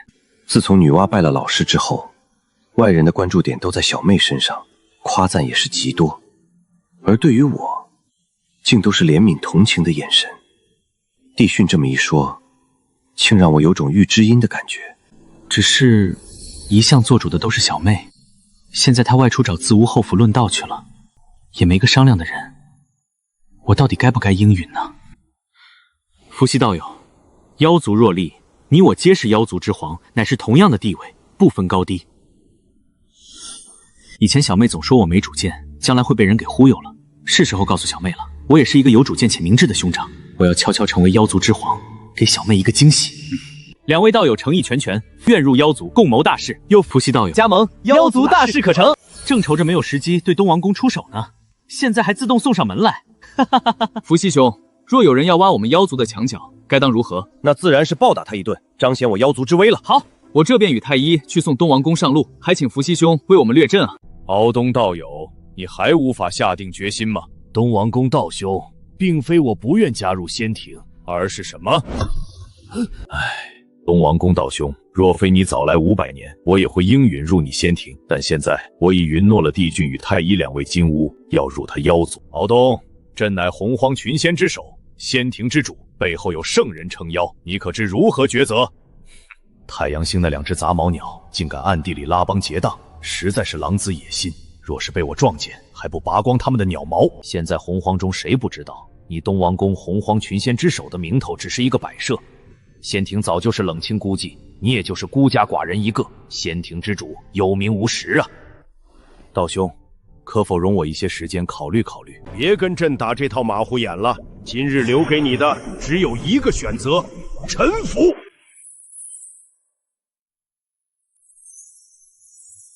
东王公，仗势欺人算什么本事？有胆出来一战！混沌中，刚想拔光你们这2只杂毛鸟的鸟毛，现在就乖乖送上门了。大能打架，差点小龙遭殃。东王公，想要挖我的墙角，也不掂量一下自己的斤两。哼，你们2只秃毛鸟拉帮结派，谋权篡位，妄图撼动我仙庭的统治。仙庭还有什么可统治的？那10个雇佣来的扫地阿姨吗？东王公，今日因果既起，不如做过一场，趁早了断。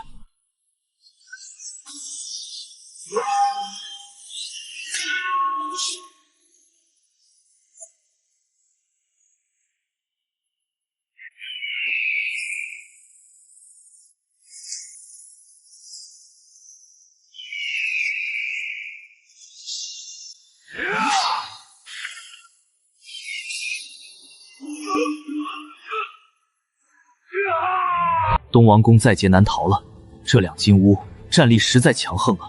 帝具与太医有着2大先天至宝，又掌控太阳真火，战力强横。看来以后妖族大兴，天庭真的要统御万族了。我若成为妖族之皇了，该怎么称呼呢？就叫西皇吧。若是小妹也加入，那就叫巫皇。西皇、巫皇，听着就很威风。自己这次是做了一个明智的选择。小妹回来后，一定会对我刮目相看。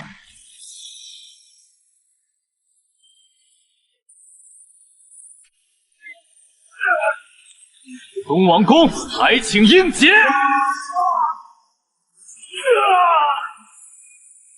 太医，留他一缕残魂。斩草不除根，春风吹又生啊，岂能留他性命？再给他10条性命，也无力再与我们争夺。只是他毕竟身份敏感，曾得圣人垂青，若是杀了他，岂不是打了圣人的脸面？那这东王公该如何处置？伏羲兄可有良计？不若招他入妖族天庭，封他一虚职，当个吉祥物也不错的。哈哈哈哈哈！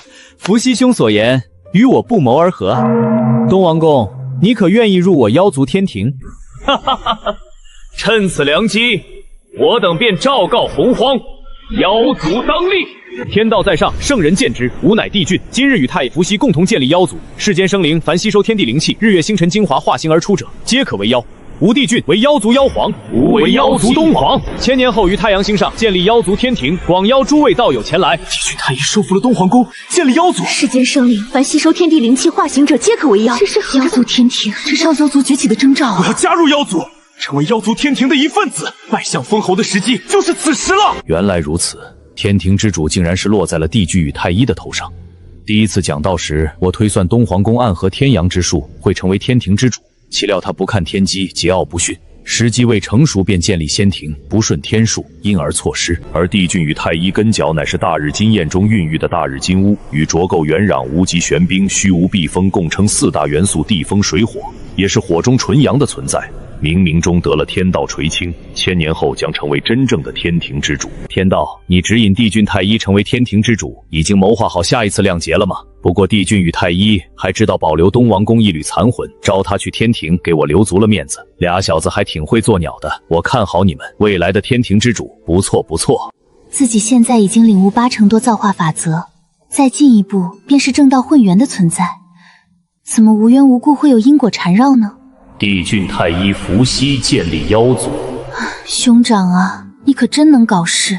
后土妹妹，妖族已经建立，老师断言巫瑶之间将会爆发一场亮劫，你何该好好筹备一番了。女娲姐姐，我想我已经找到了破解之法。老师，轮回之中何时才能见到你的身影？早日证得混元大罗金莲，借着大道共鸣，老师就能听到我们的呼喊。我领悟轮回法则将近8成了，快赶上女娲姐姐了。既然修为进够这么快，这就看看我们师兄妹几人谁最快证到混元喽。那就要加油喽。我先去把伏羲兄长带回不周山，免得他在外丢人现眼。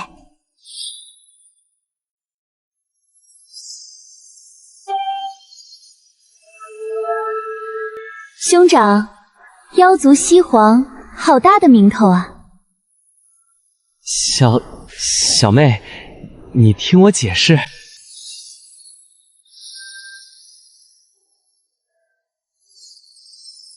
这功德要留着给小妹冲击更高的境界。兄长，这功德一丝一缕都不能要。小妹，西皇这个名字威风吧？西皇，好威风的名字呢。是呢，不若你也加入妖族，名字我都替你想好了，就叫蛙皇。果然，先搞定伏羲是极正确的选择。这不，作为妹妹的女娲马上就来助忠了。我妖族崛起指日可待。是你们哥俩忽悠我家兄长入的妖族。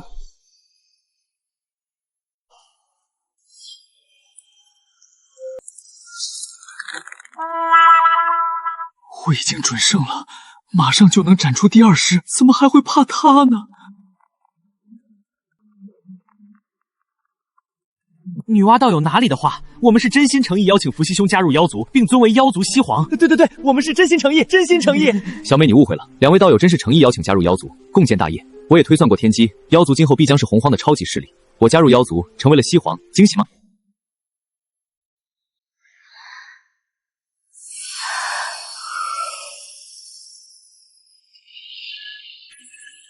这是什么情况？气氛好像有点不对劲啊！小妹这模样，像极了要开导自己的前兆。难道我成为了妖族西皇，小妹不惊喜吗？两位道友，你们的脚这么陡是怎么回事？你们暴打东王宫，决策天下的皇者风范哪儿去了？你们说句话呀！这些年来，小妹对兄长疏于管教，此次回不周山，我一定会让兄长明白诸多事理。小妹别打脸！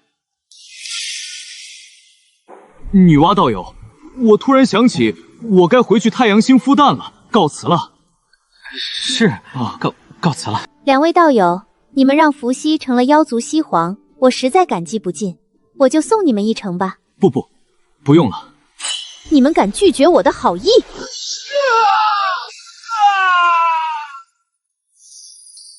倘若日后再敢算计伏羲，三族大日金乌就变成单族大日金乌吧。记住我的身份，太玄道人门下内门弟子女娲。这还是那个温柔贤淑的女神吗？这妥妥是温柔女神不负荷御姐的转变啊！好像今天帝俊、太一、伏羲三人才不建立妖族，得天道垂青吧？一天的辉煌还没享受完，这就是传说中的帅不过3秒。帅的都达不到3秒吗？记住我的身份，太玄道人门下内门弟子女娲。又是太玄道人，连女娲也是他的弟子。女娲也只是内门弟子，太玄道人有没有真传弟子？六儿，你确定发现了他有生命变动？千真万确。六儿，好好看着这枚蛋，让它孵化出来，可别让它跑了，到时候再烤了它。老师，你快看，这枚蛋它动了，好像是凤族。凤族不是退隐了吗？怎么有颗蛋落在太云山上？这不是孔雀吗？老师，他体内好像有凤族血脉，好像比较纯正，还烤吗？六儿，你在洪荒中见过这种生物吗？从来没有见过。那这个会不会就是天地间第一只孔雀啊？把它烤了，一定很有营养，说不定可以助我修炼。老师，天地间第一只孔雀，你都要拿来烧烤吗？老师，它还小。说的也是，它还小，它这么小，肉这么少，还不够我一口咬呢。等养大了再吃。得嘞，到时候我预定一只雀腿。大哥，我以为你是同情可怜我，要把我放了呢。把它放到仙草原旁边去养吧，那里灵气聪明，我每天须都可以看到它的成长状况。是，老师。你以后就在这里好好养膘，快点长大。我太惨了，我堂堂洪荒霸主元凤之后，竟然这般凄惨，我还没有好好看看这个美丽的世界呢。老师，把小孔雀放在仙草原旁，万一它偷吃了灵果怎么办？那可是异常珍惜的天才地宝呢。六儿，你以为为什么安排它在仙草原旁？它不吃点灵果，怎么快速长大呢？乌草，老师你打的是这个主意，姜还是老的辣，老师圣明啊！这些灵根结出的果实，倘若真被温秋抽吃了也无妨，可以促使灵根再结果实。但那小孔雀可是天地间独一只呢，不快点烧烤了，怪可惜的。那个道人太恐怖了，想要把我烤了吃，我一定要逃出去。只要能逃出去，凭借我浑厚的根脚，从此天高任雀飞了，登临雀生巅峰。这么多灵果，从破壳而出到现在，一天里没有吃任何东西呢，有点饿了。那道人都想把我烧烤熬汤了，我摘他几枚灵果，算是对他的惩罚。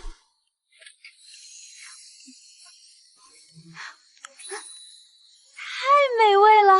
日月星辰之力融于其中，好像是一颗小型的星辰翼一般。难道这是先天星辰果？那边那株灵根，难道是先天上品灵根五行果？哇！先天悟道茶，物草，先天10大极品灵根黄钟梨，差不多有上万株灵根在这里被集体种植。先天灵根不要钱的，遍地都是，随便一株放出去都是诸多洪荒大鱼争破头的绝世珍品啊！玛卡，我要是能拥有这一片灵根仙草原，我的雀上还不直接起飞，重现母亲元凤的辉煌不在话下。这山上只有那个道人和那只猴子，他们到底是什么存在，竟然能聚拢这么多的灵根仙草？先不管他们是什么人，先吃了灵果再说。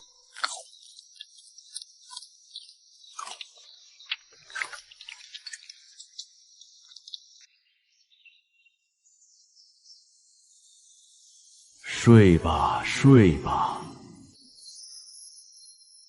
这小孔雀一个晚上长了这么多肉，看来我的烧烤养成计划很快就可以成功了。物草，是那道人，烧烤养成计划，我长肉了吗？嘿嘿，烧烤是香辣还是蜜汁呢？太可怕了，要吓死雀儿了！开局天地第一只孔雀，却被绝世大能垂涎3尺，快要被烧烤了！可有破解之法？在线等级10万火急！心里慌的一批，现在肯定是逃不了了。那道人盯着我，口水都连成线了。老师，这孔雀一夜之间就长大这么多了呀！果然还是老师英明，料到他肯定会偷吃灵果。嘿嘿嘿，感情这都是你们设计好的？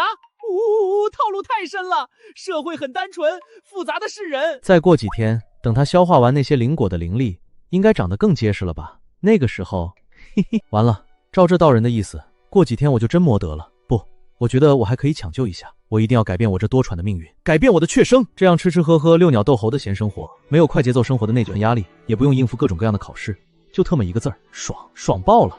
我的羽毛这么好看，一定能让他喜欢，说不定一开心就决定不烧烤自己了呢。不错不错，乃是太云山上另一道风景。想不到这小孔雀还有这种杂耍。这么说，两位大哥改主意啦？改主意了，这次不烧烤了，改成麻辣火锅吧，这就是今晚的晚餐了。麻辣火锅好啊，我马上去打2只野兔回来。成为我的晚餐，你做好了心理准备了吗？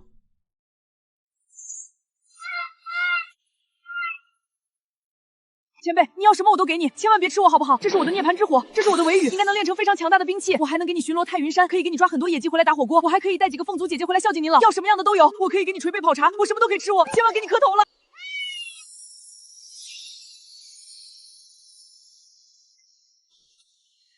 捶背泡茶罢了，你就留在太云山吧。感谢老师不吃之恩，感谢老师收留我，我一定竭尽心力侍奉老师。老师，我还没有名字呢，恳请老师赐名。就叫孔宣吧。孔宣，孔宣在日后的封神大劫中大放异彩，乃是那时当之无愧的圣人之下第一人，后被准提道人收服，封为西方佛门的孔雀大明王，又称佛母，如今却成了我的弟子。孔宣，以后我就叫孔宣了，感谢老师赐名。你先起来吧，入了我太云山，切不可胡乱下山沾染因果，卷入洪荒纷争之中，你可明白？明白明白。还有，我们算一笔账，昨晚你偷吃了72颗先天星辰果，156颗碧水桃，368颗青木杏，99颗五行果。从今以后，你就替代六耳猕猴，栽培仙草园的灵果，酿成琼浆玉液。昨晚吃的太多了，现在开始要还债了。不管是六耳猕猴，还是这小孔宣，都在亮劫中有着举足轻重的地位，如今都聚集在我身边，而我始终不得修炼窍门，不对劲，实在不对劲。是不是我发展的方向不对？要不试试其他的修炼方式？孔宣，你变回小孔雀原形。老师，你不要改变主意啊！昨天说好不打火锅了的。不吃你的，放心。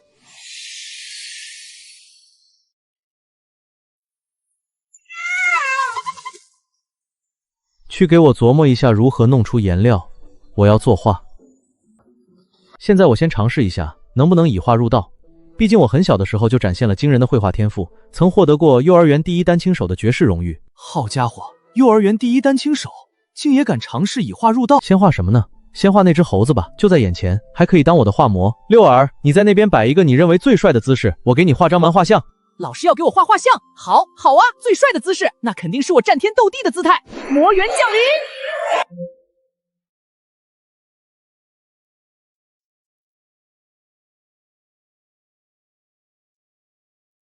六耳大哥，你好威风啊！你只要跟着老师，也能像我这样。六耳大哥，你战天斗地，到底要打谁啊？我要暴坠红军老道。上次所谓的窃听到，我根本就没有偷军讲到的内容，就自动传进我的耳朵里，然后红军不分青红皂白就直接出手惩戒我。等我以后强大了，还不把他暴锤一顿，然后不屑的跟他说，谁稀罕你那讲道？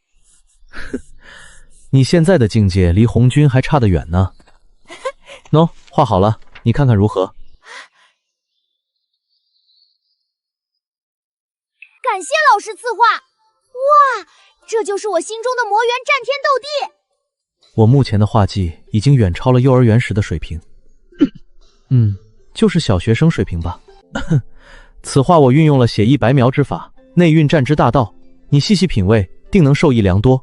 太有意境了，我好像看到了父神混世魔猿的身影，这就是我日后正道时的威势吗？红云深日空间法则无疑是杨梅老杜的嫡传，是该找个机会把他给灭让。谁出手呢？女娲有大气运在身，她如果会意转变力的话，倒是可以考虑一下。咦，我是不是漏算了什么？除了红云、女娲这两个已经确定的变数，还有谁？娘，我现在是洪荒中唯一一尊圣人，怎么老是心惊胆战的？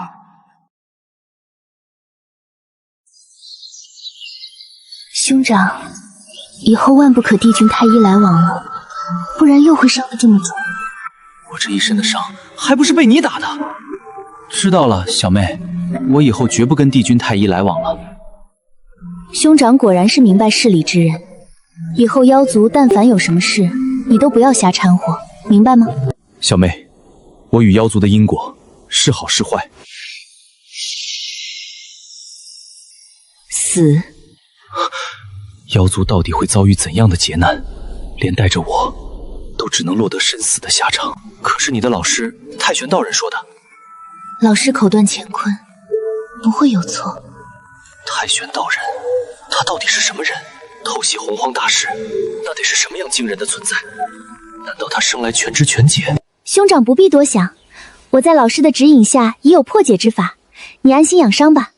对了，此间谈话不允许向外透露半分，否则……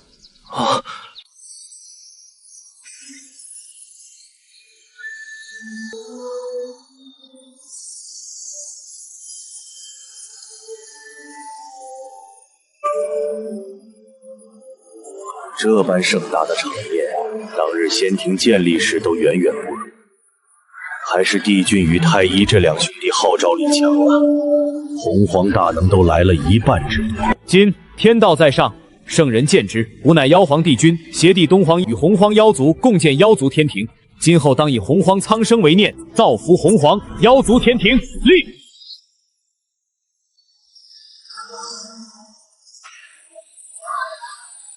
不敢，这般浩瀚的机缘，你真后悔没有加入妖族天庭？我现在加入还来得及吗？老师，如今妖族的天道垂青，日后当兴。然而打江山易，守江山难。妖族庞大，正恐心有余而力不足。妖师，陛下有没有想过，星一族以御万族？星一族以御万族，妖师真不愧是天庭智者呀！对呀，想当年先天三族强横，不单单是因为族长镇压一事，更是因为先天三族的雄厚实力，有无数强者。看来我金乌一族也应该扩大规模了呀！陛下，老臣有一妙计。这货还能有什么妙计？妙计？东华帝君不妨说说看。陛下，您可知先天三族的祖龙元凤、史麒麟三位的来历？此三位皆是天地初开时地风水火四大先天元素交融而生。不过，此事与兴盛金乌一族有何关系？两位陛下，地风水火四大元素交融便可生命。现在这四大先天元素已经演化阴阳五行之气，这是不是意味着阴阳交融亦可孕育生命？什么地风水火交融又阴阳五行之气的？对啊，朕怎么没有想到阴阳交融孕育生命？真是妙计啊，妙啊！没想到这货在这方面竟有如此深刻理解与造诣啊！不枉费朕当年留你一条性命。陛下谬赞了。东华帝君，如何阴阳交融？雄为阳，此为阴。两位陛下本体乃是三足大日金乌，是火之精灵，太阳之体。只要寻得太阴之体，即可阴阳交融。若是陛下实在不知阴阳交融的精髓，老臣届时亦可现场指导。两位陛下，臣知太阴星上有两位神女，乃是太阴星孕育的生灵，既是太阴之体，又天姿绝色，与陛下乃是天作之合。倘若陛下能够迎娶两位神女，定能兴盛金乌一族，而且妖族也会实力大涨。太阴太阳交融，这等血脉，定然是洪荒万族的顶尖，金乌一族兴盛有望了。不过，怎么感觉这个开局和东王宫有点像？东王宫建立仙庭之后，就去找西王母求亲，结果被太玄道人的门人暴锤了一顿，仙庭从此一落千丈，再也没能崛起。爱卿，这两位太阴神女与那太玄道人没有什么关系吧？陛下放心，据臣所知，两位神女从不踏出太阴星半步，连圣人讲道，他们都待在太阴星中，怎么会和太玄道人有关系呢？和那女魔女娲没有关系吧？据臣所知，女娲从未踏足太阴星，应该也是没有关系的。这下只要说服两位太阴神女即可，凭借着朕大日金乌充盈的阳刚之气，定然是可以迷得两位太阴神女神魂颠倒，日后金乌一族就鸟丁苍盛了啊！两位爱卿速速为朕安排，朕即刻出发太阴星。倘若事成，将来妖族天庭君临洪荒，朕给你们记首功。是陛下。兄长，太阴神女，太一，我知道你最新修炼，一门心思扑在古道混沌中上。放心吧，两位太阴神女之事，兄长我一人即可。我不是太一，不必谢我，兄弟之间何须言谢？可是你不忍心我一人受累，太一你大可放心，你有这份心就够了。为了金乌的兴盛，我不怕受累，我不怕受苦，我不怕受难，这就是我们之间的兄弟情，真挚的兄弟情，真挚的兄弟情，真挚，太真挚了！为了大义，兄弟牺牲自我，请问这种事情还有吗？请千万要让我来！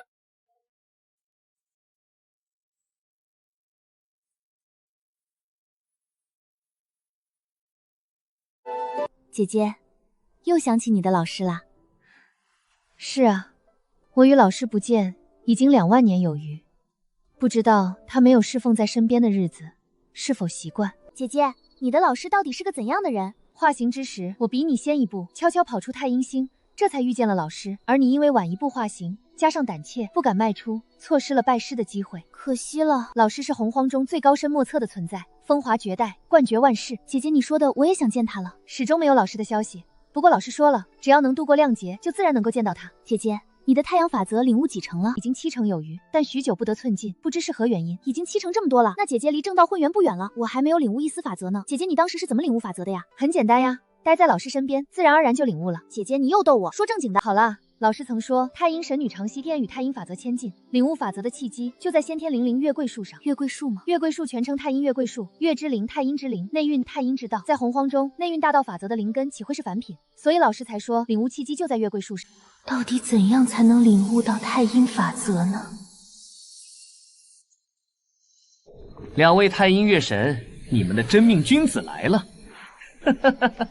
太阴神女，吾乃天庭之主，妖皇帝君，今日携弟东皇太一特来拜访。妖皇帝君，这不是双皇帝君将会前来太阴星忽悠他们姐妹，说是什么加入妖族，成为天庭的女主人，实际上是怀有不轨之心。姐姐，帝君的浪荡贼子来了！浪荡贼子？我什么时候成了浪荡贼子？是谁毁我名声？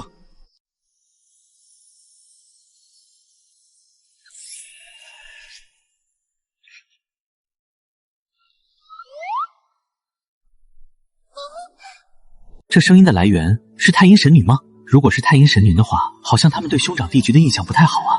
那是不是说我的机会来了？哦，太阴星人迹罕至，应该就是其中一位太阴神女的声音了。兄长，万一两位神女拒绝了你，请务必让我试一下，直接大动干戈总归不好，毕竟日后都是一家人。兄长，你一心治理天庭，兴盛金乌一族的琐事，就由弟弟代劳了吧，弟哭一点泪没有关系。太一啊，你太小看兄长的魅力了。现在太阴神女一定是对朕有什么误会，只有解除了误会，凭借朕的魅力，你就安心等朕娶媳妇回来给你当大嫂了。两位仙子，朕乃是帝君，并非是浪荡贼子，还请仙子出来相见，解除误会。两位妖皇请回吧，太阴星是我的地盘，我不许外人进来。仙子，我此番前来，乃是诚意请2位仙子加入妖族，成为天庭之后。果然如同老师说的那样，这个浪荡贼子对我们姐妹俩怀有不轨之心，自己姐妹俩遭受牵连，不得善终。我无意加入妖族，请马上离开。兄长你不行，让我来。2位仙子，我乃是妖族东皇太一太阳星大日金炎孕育而出的大日金乌，怀先天至宝混沌钟，可镇压当世，与2位仙子乃是绝配。滚！你说什么？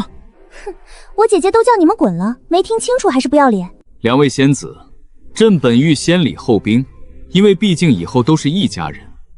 如果2位仙子敬酒不吃，吃罚酒，滚！2位仙子既然不从，就别怪我使用武力了，尝尝被焚烧的滋味吧。哦，这就是太阳真火吗？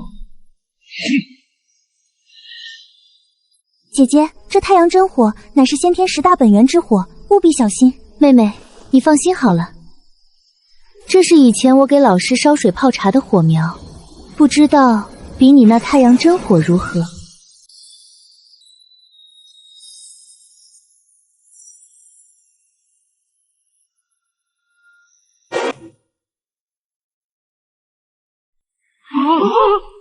现在是谁在尝被焚烧的滋味？这他妈是什么火？怎么比太阳真火还要厉害？他刚才好像说这是他以前给老师烧水泡茶的火苗。老师？什么老师？难道兄长，我们不会这么倒霉吧？这就是姐姐领悟的太阳法则吗？随手的小火苗，竟然连3族大日金乌的太阳真火都比下去了。姐姐都这么厉害了，那姐姐的老师该有多厉害啊？放心啦，以后再见老师的时候，一定带着你一起去。姐姐真好。仙子，你所说的老师是？姐姐的老师是谁都不关你的事，我的老师岂能告知于你？兄长，是你要娶媳妇，现在该如何是好？还能怎么办？当然是跑了。这太阴星若是变得人人想来就来，想走就走，岂不是没了规矩？仙子，你的老师可是太玄道人。你问我的老师干嘛？真的是太玄道人，实锤了！完了，我是不是与太玄道人命里犯冲？太玄道人，咱们不会是要走东王宫的老路吧？会不会是东王宫算计我们？这什么阴阳交融、孕育金乌之法，就是东王宫提出的。东王宫老贼，安敢害我？扫地阿姨，永远的神，给钱到位，全都干废。不愧是仙庭最后的倔强，不愧是仙庭最后的顶梁柱。太阴神女可能也是太玄道人弟子的信息，当然是从扫地阿姨八卦来的。毕竟他的数10万弟子散布在洪荒各地，时不时会谈论起同门，太阴神女就在其中。仙子，误会啊，这都是误会啊！仙子，我以鸟哥担保，这绝对是误会。你担保个鸟！担保个鸟，确实是担保个鸟啊，但这话听着怎么好多层意思呢？2位妖皇，此次只是略施惩戒，若是再敢踏足太阴星，你知道是什么下场？老师。若不是遇到了你，我俩姐妹可能真的被那浪荡贼子骗了去，从此遭劫遇难。老师，你现在还在太云山上吗？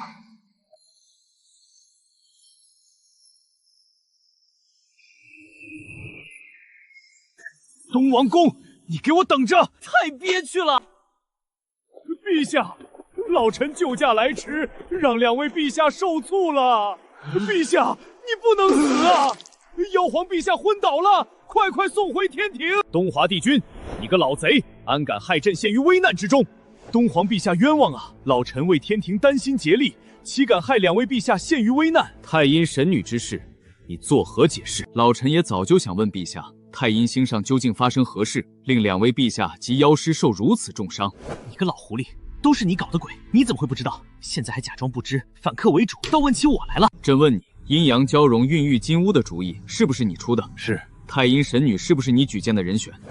老贼，没得狡辩了，来人，拉出去砍了！在，2位陛下，老臣一心求天庭昌盛，向陛下进言乃是天职何错之有啊！在这500年里，老臣苦思冥想，又为陛下想了一条绝佳的孕育金乌之法啊！陛下即便要杀我，也要等老臣说完一条孕育金乌之法。绝佳的孕育金乌之法，不会又是想坑害我们的吧？这毕竟是传宗接代的大事，等他说完再做决策吧。哼，东王公，起来说话。朕只给你一次机会，如果不能令朕满意，你的项上人头不保。陛下，洪荒万族的来历各有不同，老臣经过500年的苦思门酿，终于想出了一套不用雌性也能孕育下一代的方法。堪称是传承10里的神来一笔。继续说，老臣听闻12子乌乃是由盘古大神的精血所孕育而生，我想2位陛下的精血亦可孕育出生命，这是哪门子的妙法？你这分明是想抽干朕的精血！东皇陛下息怒，请听我继续说完。你要是说不出点东西来，我就把你当场镇杀！陛下乃是火中的皇者，在火中孕育而生，那么陛下的后代也应该是在火中诞生。当然，让精血在火中化为生命，这其中需要的一样至关重要的灵根作为媒介。需要什么媒介？先天极品灵根扶桑木。扶桑木本质是木，木性温暖，又含生命之气，同时它又是太阳之灵，内蕴云安真火。正所谓五行木生火，陛下的金乌精血天然与扶桑木契合，因此定然可以孕育出小金乌，而且孕育的小金乌还可以继承2位 AA 陛下的太阳真火，可谓是出身高贵，成就无限啊！这完全不像以前的东皇宫啊，怎么加入妖族天庭之后，感觉换了个人似的？感觉他说的有几分道理啊！刚才冤枉了东华帝君，是朕听信了谗言，还请东华帝君不要放在心上。兄长谨慎啊！万一抽干了精血都孕育不出来怎么办？毕竟金乌一族就我们2只，实在少得可怜。而且计划已经宣告崩派了，要不试一下抽几滴精血，没有问题的吧？东华帝君，你要多少滴金乌精血？2位陛下各1000滴。1000滴？金乌精血1000年才能凝聚1滴，1000滴金乌精血要整整100百年苦修啊！逆贼，你这分明就是想抽干朕的精血！东华帝君，最多500滴精血，朕要见到小金乌！老臣一定全力以赴。抽不死你俩丫的！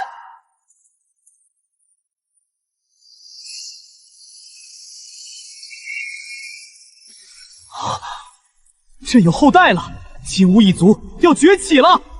恭喜陛下，贺喜陛下！东华弟弟，朕以前真是误会你了，你是妖族天庭的顶梁柱啊！陛下谬赞了，这是老臣该做的。陛下何不趁热打铁，多孕育几只金乌呢？确实应该多孕育几只。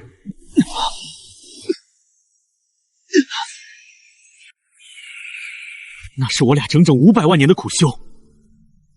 呵呵，陛下放心，老臣定当全力以赴。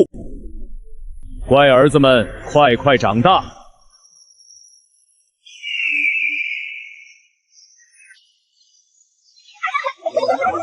东王公真乃妖族忠臣啊！妖族有你才是真的幸运啊！为妖族上刀山下火海，老臣也在所不辞。我族喜添10只小金乌，天庭理当设宴庆贺。我这便去办。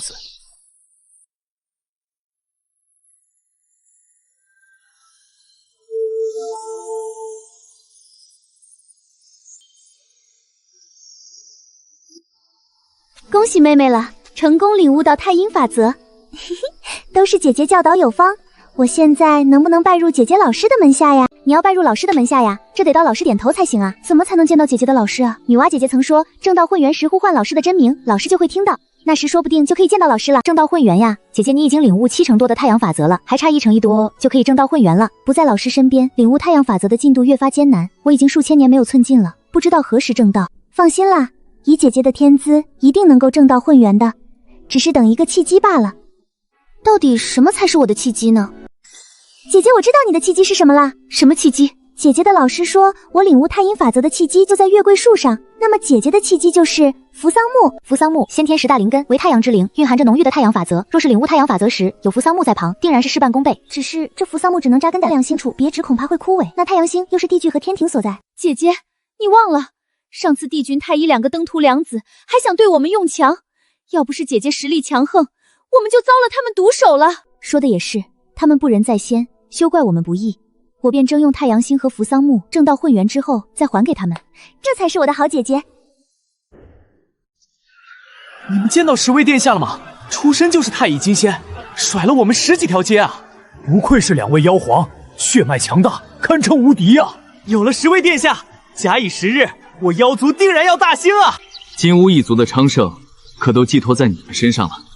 妖皇爹爹、东皇爹爹，放心吧，我们一定会勤奋修炼的。这气息好像似曾相识啊！陛下，大喜事啊！天大的喜事啊！太阴星上的2位神女亲自前来拜访2位陛下。太阴星的那2位，这算哪门子的喜事？快出去看看！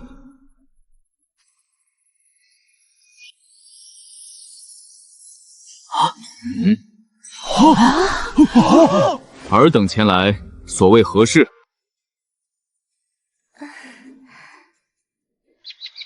难道是太阴神女吗？好漂亮啊！难怪2位爹爹都想占有她们。陛下，10位殿下要冲出来，老臣拦不住啊！逆子，还不快速速回殿！妖皇爹爹，我们懂的。你还说强大了之后再强行把他们掳回来当小妾，这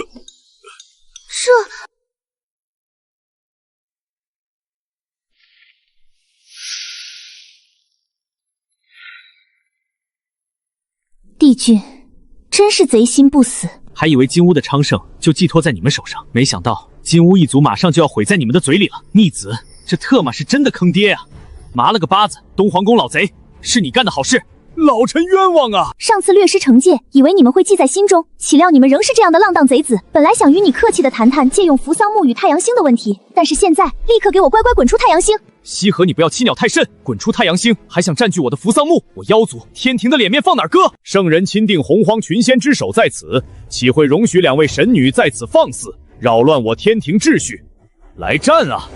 我妖族能人辈出，何惧你2个弱女子？姐姐，我看也别跟他们废话了，他们敢背地里这么专排我们，还想将我们掳走当小妾，其心可诛。你们滚！众将士们，敌人已经打到家门前了，拿起武器，守卫我们的太阳星！杀！白虎将军，快带10个逆仔走！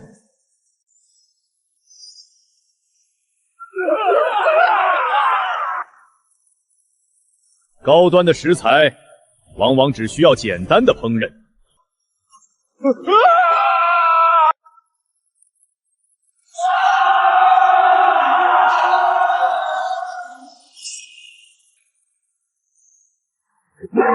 我特么太难了！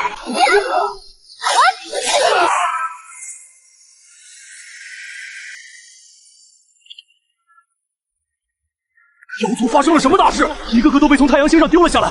妖族妖皇战力无双，一定能渡过难关。不草，那何就是妖帝星与东皇太一？还有10只金乌，妖皇一家太翻了！天翻了！妖族天庭被团灭了！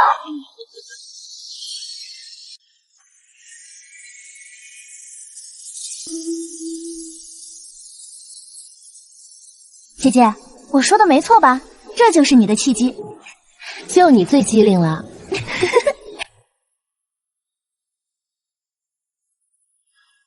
老师，我们很快就能再见面了吧？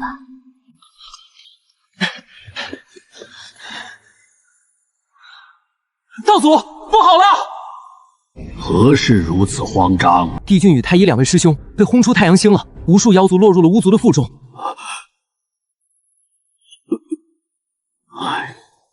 天道，你选中的天庭之主到底是什么阿三阿四？身负99至尊命格的大日金乌，面对2位太阴神女，竟然毫无招架之力，怕不是个冒牌货吧？还让我谋划下一次亮劫，这还谋划什么？帝君太一都被人干翻了！天道，你这个大傻！太阳星上真正的皇者，不是帝具太一，而是西河。只是这神女西河终日在太阴星上，怎么会有如此浓郁的太阳之气呢？奇怪，就很奇怪。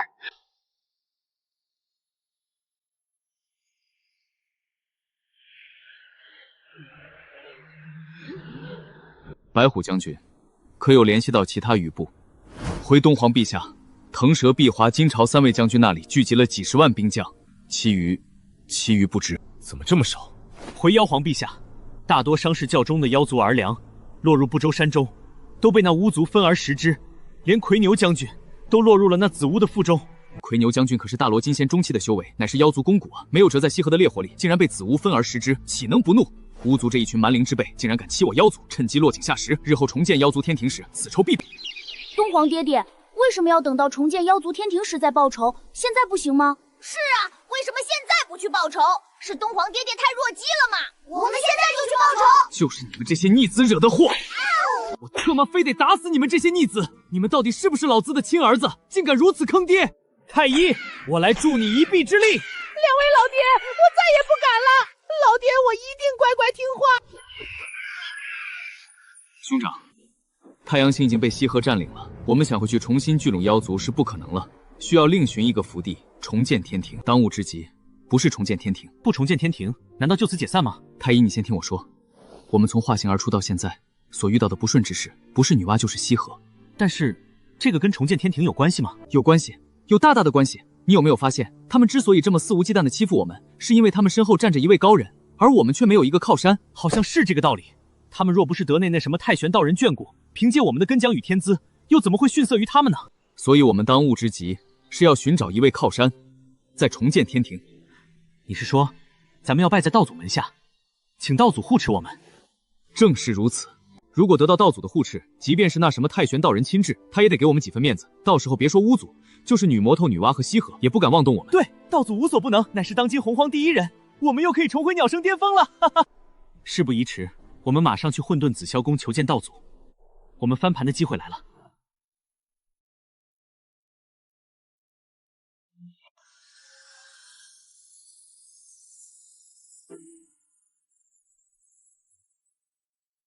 道祖在上，弟子妖族帝俊太医求见。兄长，你说道祖是不是不想见我们？不会的，道祖一定是在考验我们的虔诚。道祖，门外妖族的妖皇帝俊与东皇太医求见。知道了，让他们进来吧。两位妖皇，道祖有请。弟子妖族帝俊见过道祖。弟子妖族太医见过道祖。你们所来所为何事？禀道祖，弟子承袭您的恩泽，修为有所长进，心想着替道祖分忧，于是立妖族建天庭。可怎料那太医神女不分青红皂白，强行将我太阳星夺了去。道祖掌控洪荒，我等忠于道祖，立誓要为道祖分忧。你的小皇者雄图伟略，指点江山，可这妖皇和这一点都不沾边，而且他们的脸皮恐怕能够和西方二世一较高下。西河神女占据太阳星一事，乃是你们之间的因果，我不便插手。道祖，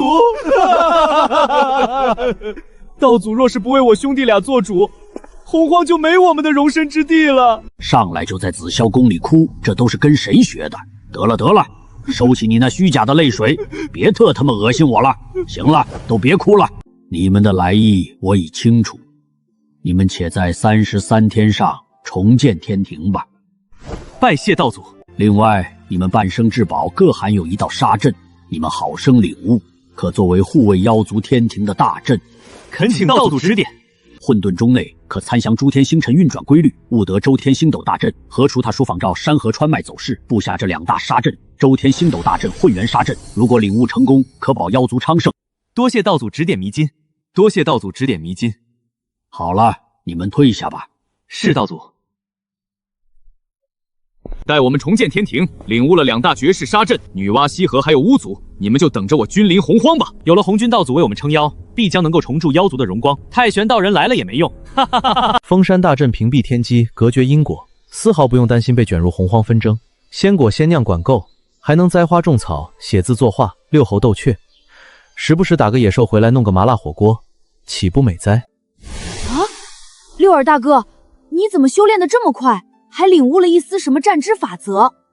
嘿嘿，如若不是老师的这幅画，我怎么能在大罗金仙后期的境界就领悟到一丝丝的战之法则？自从得了这幅画，终日闲暇无事就摸出来看看，数千年时间，终于领悟了一丝战之法则。可千万别小看这一丝丝，这可是意味着我已经走上了正道混元的道路。我何时才能像六耳大哥一样？侍奉好老师，以后横行洪荒那是分分钟的事情。到时候你还可以带领你凤族的小姐姐们环游诸天呢。呀，我明白了，老师，你今晚想吃什么火锅？要不要我去凤族召几个小姐姐过来侍奉老师？孔宣，凤族小姐姐就算了，有事说事。还是瞒不过老师的法眼。孔宣自知资质愚钝，想请老师指点一下修行。孔宣，大道3000，你要寻到合适自己的路。老师，怎么知道合适自己的路呢？自我审视，问道于心。是谁？你从你要到哪里去？这就是自我审视，问道于如洪荒万物变化万千，满脚星星移。你能够找到属于自己的路，方能不被绚丽的道法所迷惑。你好生领悟，这一套理论乃现代世界放诸四海皆可的鸡汤，哪怕红军来了，也要被忽悠进去。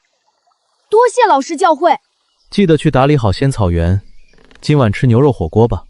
是，我这就去打理仙草原，然后捕猎一头牛回来。我是孔宣，乃是元凤本源之力与后天五行之气交合演化而成。悟草，我明白了，五行之道。老师，我找合适自己的路了。我本元凤本源与后天五行气交合演化，天生与五行之气有极强亲和力，修行五行之定事半功倍。仙草原就有一株先天上品灵根五行果，这就是老师要我打理仙草原的原因。老师真是神人啊！小老弟，现在明白了吧？所有的一切看似是老师随意所为，实则大有玄妙。遇见老师，当真是最大的福缘。